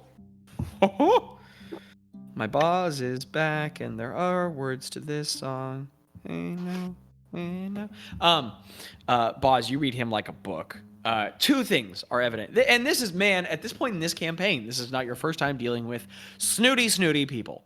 You read two things very quickly from him. One, that is a lot of money. He just thought, based off of the disguises you all had chosen, that was not at all.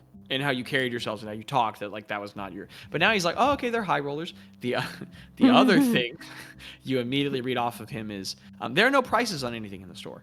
You realize that he both just started taking you seriously and is already calculating in his mind how to try to take advantage of you on this price. So you realize that both of those things are true. And as he gestures forward to the chalice, he says, well, I didn't realize you all were so well endowed of coin, but I have 3 here of increasing quality and concomitant price. The first, falls within your price. It is only 800 gold. The second is finer and more expensive. It's 1,500. And the last is an artisan piece of a meaningful historical age, 2,200. Of which of these items do you think you might be able to pay, if any? Can you like add an extra jewel onto like the smaller one to bump it up to 1,000, or no? Like, is it like, can you not like do that here? Can I do an insight if he's, because we said at least 1,000, is he like lowballing us on the 800, so we have to buy the 1,500? Give me an insight check, Ro. We'll start with that. And he responds to you, Bazz, and he goes, I could have it done, but it would take quite some time. So 27. Yeah. Yeah. He is absolutely trying to drive you toward the more expensive item, for sure. I elbow Bazz and I look the guy up and down and I say, I'm not an expert like you, of course, but that looks a little more valued than what you're trying to sell us. Ma'am, why? We're reverse negotiating. Would I try to undersell you on an item that's inane? So that we'll pay 700 more for that one. He keeps his face, but you watch him do the tiniest little break where he goes, And no, Rose smiles at him. He just smiles back and he says, well, which items might you be interested in purchase? Balls, would you like that one for 1,000? And she points at the 800 one. I say, okay, listen, Bazz has a bit of gold on him. Okay, Bazz is like, he sold the Ring of Regeneration, so Bazz has 16,675 gold pieces. Oh wait, you sold that? Yeah. When did you sell that? When did you sell that? Back at the shop. No, I'm sure you're right. That happened just now. This session? Wait, just now? When we went, no, like a long time ago. Back in May, when we were at the shop, it was like 23,000. I have in my notes. Jack, yeah. It was like 23,000 gold pieces. So much D&D. Yeah, I think you're right. So I have a lot of gold pieces. Yeah. Just to let you guys know, like, I'm not like, this is very, I don't want to go, I don't want to have to hunt for these every time we need them, and this spell would be very important for big boss battles. So I'm going to buy them all, okay? Does it, like, please take don't freak up out. It's very important. Does it take up the, like, does it go away after you use it? Yes, it gets consumed. Each one gets destroyed. That's what I meant. Yeah. I couldn't find the word. I say, all right, counter offer. I will do 3,800 for all 3, and I will give you a druid's blessing. Bazz, make an intimidation check. I know Can that's I not what help? you're doing. Can I help? No. Make an intimidation check. You're No, I not mean, doing it. You didn't just suddenly bust out 3,800 gold. This Yeah, is an but I intimidation did check. Like, I'm call gonna him beat on you his- up. This But is I you're- did call him on his bluff, so he knows that we're This is smart. different, bro. I'm can't sorry, help. Jackie. It's different, Jackie. I'm You trying to help you, can't. I'm Landon. He sorry, won't you let me. can't. He I won't let got me a help you. 22. Phenomenal. Mhm. Okay, Bazz, as you go, counter offer 3,800 for all three. You watch him go, oh, and he, and you do not hear, but detect the slightest change in smell. You made him nervous fart just then, just a tiny little bit. And he goes, Wah. and he like catches his breath and puts a hand on his chest. I could do that. And his like lip like quivers a little, and he says, I might have misjudged you, sir. I do not mean to be rude. Might I see the coin? It's a large Yeah. purchase. Bazz You open takes up and out- display the platinum and silver. He goes, is it not the regality of the wealthy to dress humbly? What a clever gambit, sir. And he like looks nervous and uncomfortable, and he walks over to the Ro case rolls and her puts on these silk gloves and like starts boxing the chalices and like wrapping them and putting ribbon around them. And as he puts them in your hands, he goes, pleasure doing business, Mr. Buzz. Buzz. Mr. Buzz. All right. Mr. Buzz, or Lord Buzz, I don't know if you might be titled. King. If you ever- so feel. I don't know. We can. Bazz, give me a deception check. He's Now, here's the stunned by thing, the Zachary. world. No one can know if I'm lying or not. He cannot Okay. tell if I'm lying because of my How? ring. What? He cannot. Oh, I guess it's through magic. All right. It's yeah, through so- magic, yeah. through He deception, can't right? read your brain. But who can? I don't know this man. He Anyway. could do whatever he feels like in his free This time. man has no He magic. guys teleport. This is a 16. Okay. He just says, yes, Lord. And you get the feeling that he took it like you were joking, but he still overshoots and he goes, Lord Buzz, of course. A pleasure doing business, my lord, and I hope we might be able to serve you again in the future. Keeps more of these in stock, and we'll be back, partner. I will do And so. I turn around and walk away after giving him the coin and taking All the right. jewel custom chalice. Okay, excellent. And you have all three jewel-encrusted chalices. Okay. Excellent. Okay. The party is reunited in Parsons later via some transport via plants through Tessa's probably. Everybody have everything they need there. Everybody's Gucci gang. I had a question. Hit me with a mickle. So I was looking through my spells and stuff, and I was like, "Whoa, I have this cool thing. I don't know if it's feasible." So it's Arcanist Magic Aura, and I would love. I don't know if you saw in the messages. I would love to make our cute little sending stone into Madame Miscore's Vengeance Rock. But I don't know if that affects the What? physical or if it just affects the magical, or if we could do a You little said work so many thing. Words there I didn't understand. I have a Miscore question about using Arcanist Magic Aura. Is that a feature you have? Hold on. It's one that you homebrewed. I'm pretty sure. Probably. Oh no. My let me go choice over is to coming it. back from me. Arcanist Magic Aura. It's basically where, well, let me just a copy Hold and on. paste moment. Also, There's gonna be a big message. I'm pulling up your subclass Big as well. message. Um, Womp okay. womp. Is this Arcane Aura? That's not what I have on my little listy. This is from your I have- subclass? Yeah, Oath of Reformation spells. This is the 5th level spell that I Oh, Arcanist Yes. Magic Aura. okay. So the spell list is from your subclass, but that's probably just a 5e spell. Word.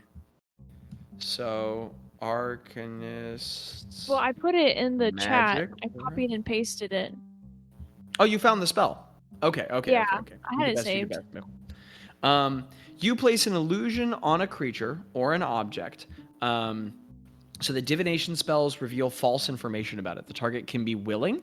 It can be a willing creature or an object that isn't being carried or worn by another creature. When you cast a spell, choose one or both of the following effects. The effect lasts for the duration. You cast a spell on the same creature or object for every 30 days, placing... Okay, False aura. You change the way the target appears to spells and magical effects, such as detect magical auras. You can make non-magical objects appear magical, or magical objects appear non-magical, or change the object's magical aura so that it... Micah, this is a cool idea. This is so that it really appears to belong to a specific school of magic that you choose. I should be using this against you all. Why have I not been using this?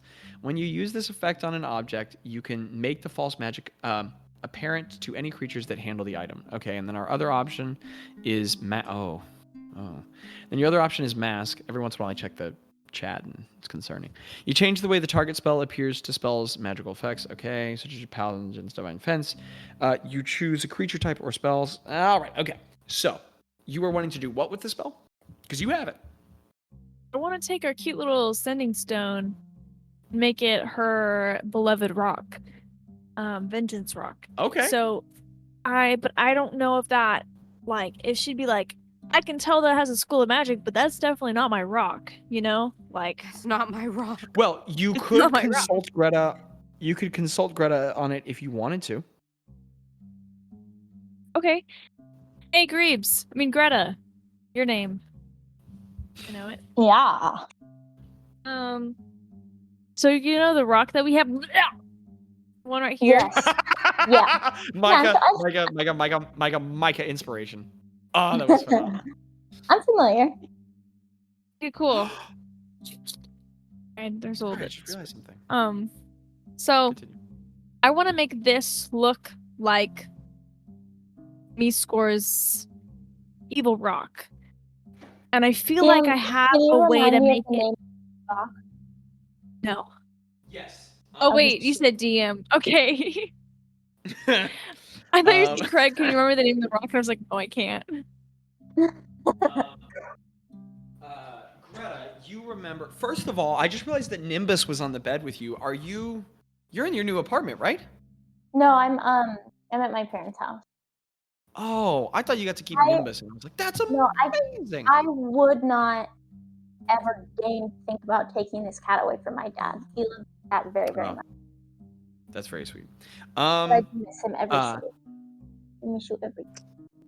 Greta, it occurs to you after Craig shares his plan with you that such an idea of magically masking it is difficult but possible. It would just take a really powerful masking because that stone is so very magical. But you realize that the largest fault with this plan is that the sending stone is handheld, and as we've discussed before, the stone of covenant binding is 3 feet long, and this it's like a javelin sharp stone that was used to cut open your arm years ago. So magically masking it, maybe they look pretty visually different and feel different. One's like 40 pounds. Craig asked me this, and I say, well, so my first concern is that our sending stone it's always a little bit slimy. So I think that she'd be able to tell. But no, she explained. She relays to Craig that it's as she remembers it, it's much bigger. But that it's a good idea. DM, do I know like? Well, I guess we'd have to then find something that is the same shape and size. Yeah. You look at the herring and it's red. Okay. But I say that's a good idea. Thanks. Right, delicious. Too bad. That's a cool, like, I think we could probably use that for other things, so keep that in mind. If we ever want to be tricks. It's also this interesting moment, Greta, where Craig's magical powers are fairly recent. He's had them not a year yet. Really not even like 8 months yet. And you're like, oh wow, another thing you didn't know he could do. Yeah. Party do thing or have other prep? Oh Party man. do thing where it go forward. Yeah, I think we get ready. I guess my question is, like, are we back in Parsage, Bazz and I? Uh-huh. Okay. My question is, to Bazz, with... Well, I guess I don't need it. I was thinking those were... Okay. I was gonna ask, am I the one that needs to bring us there, Bazz? Or you tree stride us there? She says in Rose accent. I don't think Past there's a action. tree close by, Mm. but if you want to know that we're getting there for sure, we could just spend an hour or so walking over there. Huh? No, I can get us there for sure. I know the area well enough that when I teleport us there, we'll be there. Alright. This was me as player, Jaci, about using that, the level 7 spell slot, because then I can't get us out of there if need be. Like fast. Yeah, we can tree there. I can tree us there. That's fine with me. It's up to you whether you... Would y'all Yeah. want to tree there and stay the night there? Rather than waste the slot today. Like, if we can get there today, why don't we just go there today and stay in the city tonight and then have our slots tomorrow? I think that makes But Sure. Let's do we it. stay at the same place we went last DM? time, and I have offer for you. Oh, Can we say that we go somewhere and like stay there for the night and do our like strategy things and just say that we're there? yeah. Okay, Wait, I mean, say because that you still we're you where? still have a 6th level, right? I do. Yeah. Okay. So the party, realizing that, and the best part is that it's late enough in the day that the party has come to this conclusion. Shbagoober is trying to be helpful through all this. He gave you guys some food, and he was like, "Okay, I got the band." You guys arrive in Port Resplendisaw at like midnight. You've spent so long planning and doing and preparing, Yeah. but it's like the New York of this world. I mean, it's not sleeping, so there's still plenty of people awake and plenty of nightlife, and you guys find a hotel to stay in. For all of you, do you guys pick a nice place, a rudimentary place? Who cares? Warm Hearth? Sure. Yeah. bread. I'm just gonna cast Hero's Feast before we go to bed, so then putting that Excellent. in the docket. But other than that, We'll say you guys find any old hotel, and all 5 of you for the night. It can be. Wait, I said, what about the Warm Hearth? Or is that too far Oh, away? the warm hearth. Okay, you guys go stay at Yeah. the warm hearth. Do you have to work pretty hard to not attract attention? But you guys use your various magics. I don't know. We're not gonna work too. We're not gonna get stuck on that Hoods right up. now. Hoods up, y'all. Hoods Yeah, up. hoods up. Try to be Yeah, I'm in my quiet armor. as you can. Yeah, it's kind of hard to. But a night's stay for all 5 of you at the warm hearth. I don't remember the prices off the top of my head, but let's say that's like, 2 copper, or excuse me, Alright, 2 silver. Bazz. 2 silver. 2 silver. boss pays the bill. Big spender. And so you guys have the night to prepare. So the eve of going to face MeScore. The eve of going to face MeScore tomorrow. What final preparations happened the night before, and what role play?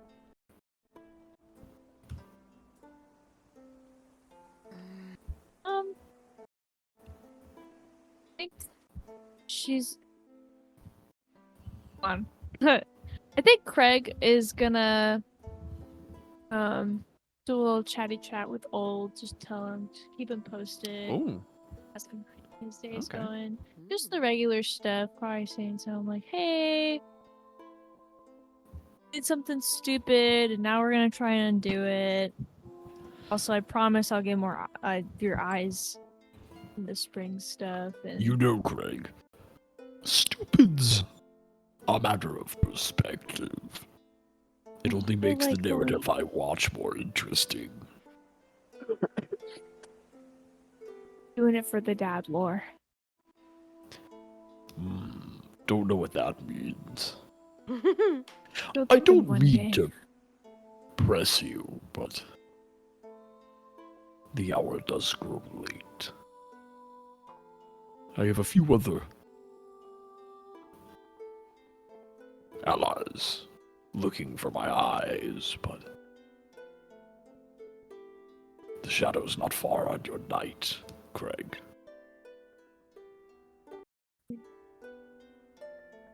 There's a lot of pressing matters, but I want you to know we're doing what we can, and I hear you. I guess I do. I mean to say, Craig, not that I want this to move up your priorities, but more that this might be an existential threat for all of us. And Tell her. if you still want me to have the ability to ferry you away, this window draws to a close. Gotcha. But you know, have fun with your old lady. The hag, if I wasn't clear. No, she's an old lady. I don't know if she's older than Greta, but she's up there. Hey. Nothing's older than Greta. Hey. You don't hear any of this. She See, the feels thing it a is, I little love bit. old. As the guy named Old. I love old because I feel like while he is like a serious guy, he's so silly. He is so stinking silly. And I love the silly. I love the silly. Craig, I arrived at this world before its land was peopled with peoples. And Greta was already paying rent. Oh man. We are I feel like on the mom same- in your mom joke, right? You kinda are. There's she a was pause the in the chicken beginning. before the egg. Old's getting a kick out of this, and he goes, They've yet to have as many epochs as her midlife crises. Okay, well, Good I luck, better Greg. get some sleepies. I hope you don't die. You're my favorite. He does that like yes. yes. And, I have yeah, an action I would like to take before we go to sleep, but do whatever else we're gonna do before I. Yep. Here's the one other thing I was gonna say for that Arcana check you rolled, Bazz, which was absolutely high enough, the 21. It does occur to you, while Obdurate has limited ability and probably can't just sever this connection, it might suffice to aid Craig in some way if you wanted to utilize it before your fight, because it is a powerful spell you've utilized before. You are familiar with it. It could be useful. That's the value of that Arcana check. Anybody else got any other preppies or roll please? I would like to cast a divination. Oh, she divining. Oh, but I don't know what to ask.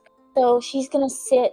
She's gonna she puts her incense down, in like a plate, and she's like gets all settled down, and then she closes her eyes, and she's like, Okay. and she sighs, and she's like, ugh, and then she gets around and she just paces in a circle, and then Tella's like, gotta stop pacing, you're in my way, and then she starts pacing up and down the Stop room. pacing, you're in my way. I love that everybody split up into rooms, and one of the rooms is Greta and Tello. Oh, I didn't know we split up in it. Oh, I figured No, we were but just in the same I'm room. saying I like to think of that now. No, yeah, you guys are probably all in one room. It was just a funny Yeah. visual.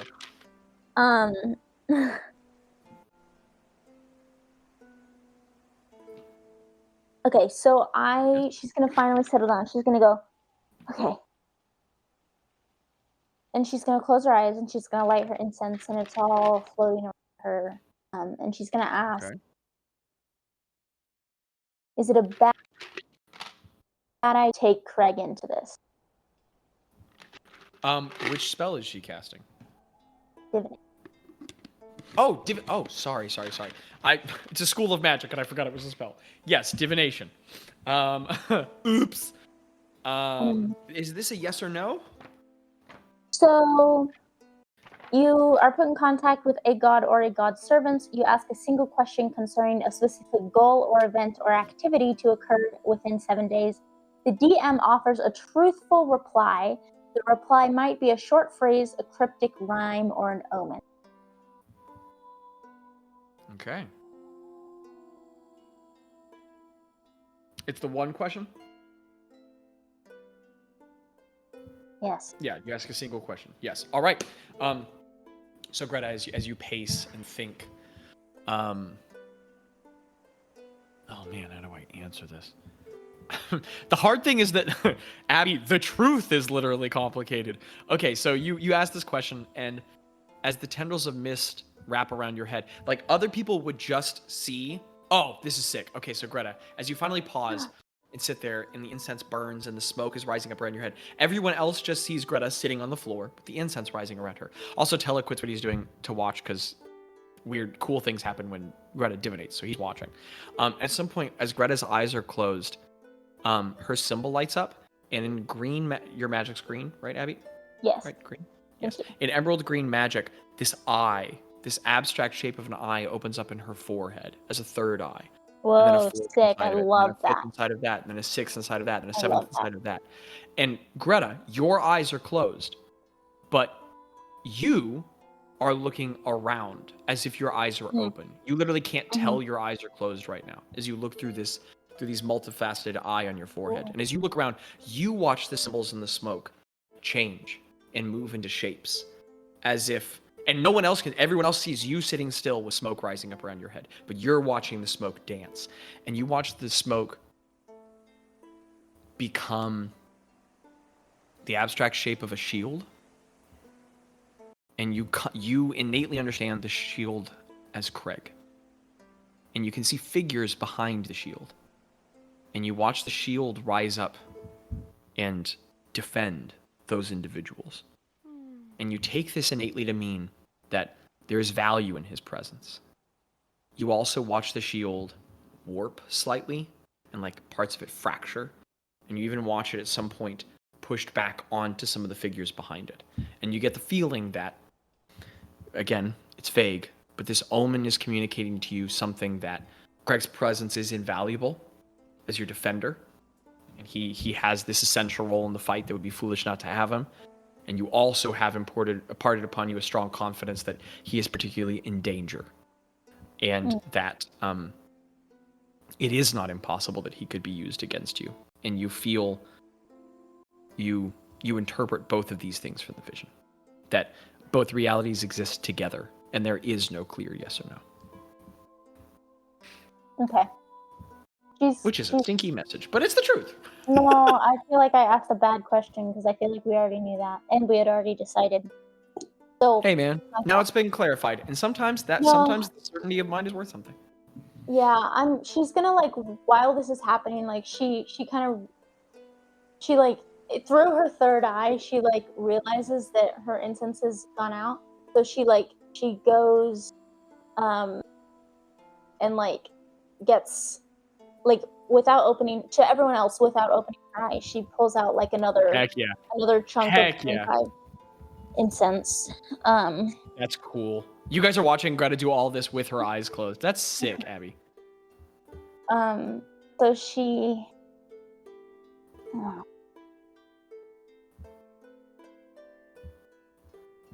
She sits there for a little bit, and then. Can she see people watching her? Yes, you can, which is sick. Oh, guys, I just kissed Maya, and the Maya kisses are so good.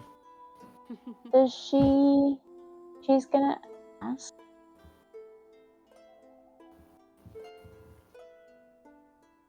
Would killing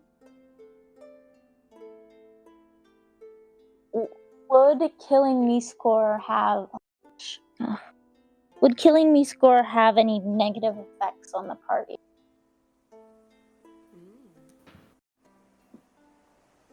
I like that. That's a fun question.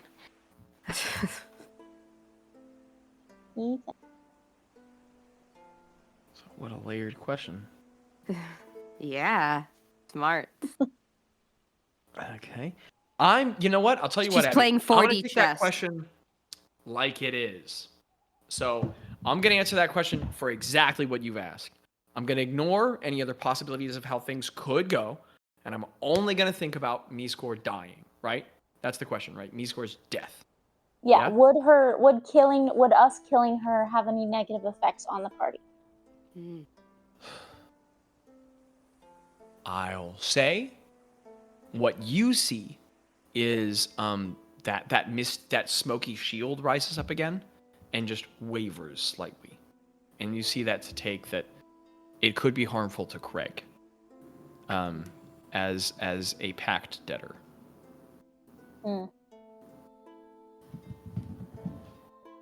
Okay. Bing bong, my assault. Oh, the sweet Nemo. I can't think of anything else to ask. So I communicate this to the group. Okay, sick. Dang. That's a lot of. Oh, also a quick note. So Landon, you're saying that you've already done Hero's Feast for everybody, right? Okay. So Bazz disintegrates as the metal comes apart. It gets broken down into base metals that flowers grow out of, and where they bloom, this incredible feast arises, and you all have access to all of this incredible food, and you have this amazing dinner, and it's all of these nostalgic foods to what you've had previously. As a note, looking over Hero's Feast, so now that everyone has partaken in Hero's Feast, including Tello, please make notes for Tello as well. Okay. Everyone has advantage on wisdom saving throws for the next 24 hours, right? Yes. Mm-hmm. And everybody's hit point max increases by 2d10, which is incredible. That's so good. Now, make sure this is a separate note, because after 24 hours, it will of course go back down. But for the next 24 hours, your hit point max is up by 2d10. Man, that spell is amazing. Makes sense that its material component is so costly. It's an incredible spell. Wow, 2d10 is a lot. A lot. So we need that for Gretta and Tello. Anybody got any other? Oh my god. 1 on the first roll. I also got a 1. Now, for whatever it's worth, I think it really doesn't matter today. Just couldn't matter less in the future. I think the caster of Hero's Feast rolls the die and everybody gets that. But it doesn't matter. Do you want? I haven't said what I rolled. Do you want to give anybody the option to just take what I did, what I have? Would you? Yeah. What did you roll? What did you roll, Bazz? Do you want them to make the choice before they know what I rolled or after? No, that's how the spell works. What did you roll? All right. I rolled 19. No. Sorry. Not that much. I rolled 20. I rolled 14. Yeah. So everybody gets 14. Okay. Rock on. Nice, including Tello. Sick. That's really friggin' good. I think this is, unless anyone else has any other dire prep stuff, I think we have definitely finished up the prep session. Everybody feel pretty confident with that? Mm-hmm. Yeah. Okay.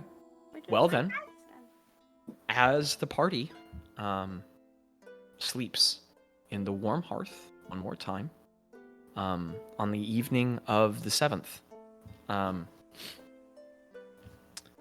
you guys fall asleep, anticipating facing one of your oldest foes.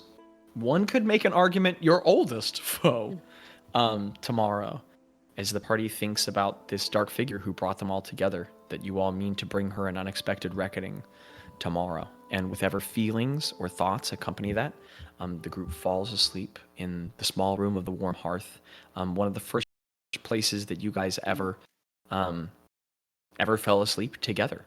And as you all rest there, preparing for the night before, trying not to be anxious, trying not to be fearful, trying not to be excited, possibly, the Hero's Feast is heavy in your bellies in the best way. You all get an excellent night's sleep. Again, not impeded by a Karkin dream. Those have stopped ever since. you all go to sleep on the 7th. And we will call that the end of episode 162, Hag in the Hand. You guys gain 0.03 levels. Yay! What's our total? 14.577. 14.577. Yeah. Very cool. Very cool. All right. Well, listener, we will be back very moment. Well, it's going to be a week for you. We'll be back momentarily with a big old beefy episode where I guess the party's going to freaking fight Madame Mistral. You know? I'll say this one last thought before we're out, because now that you guys are going to do this, I can say this. I thought you were going to never do it. I thought the party was going to be too distracted and not ever decisive enough to make this happen. I thought the party was not going to get this done this campaign. And I already had thoughts. Joke's like, how could I on win you back you. in We're campaign 2? changing our mind. No, I'm just kidding. Yeah. All right. Cheetah can change the spots. Well, listener, life is an incredible adventure. You're an important part of it. Pray for Craig. Skibbity Watten Dada.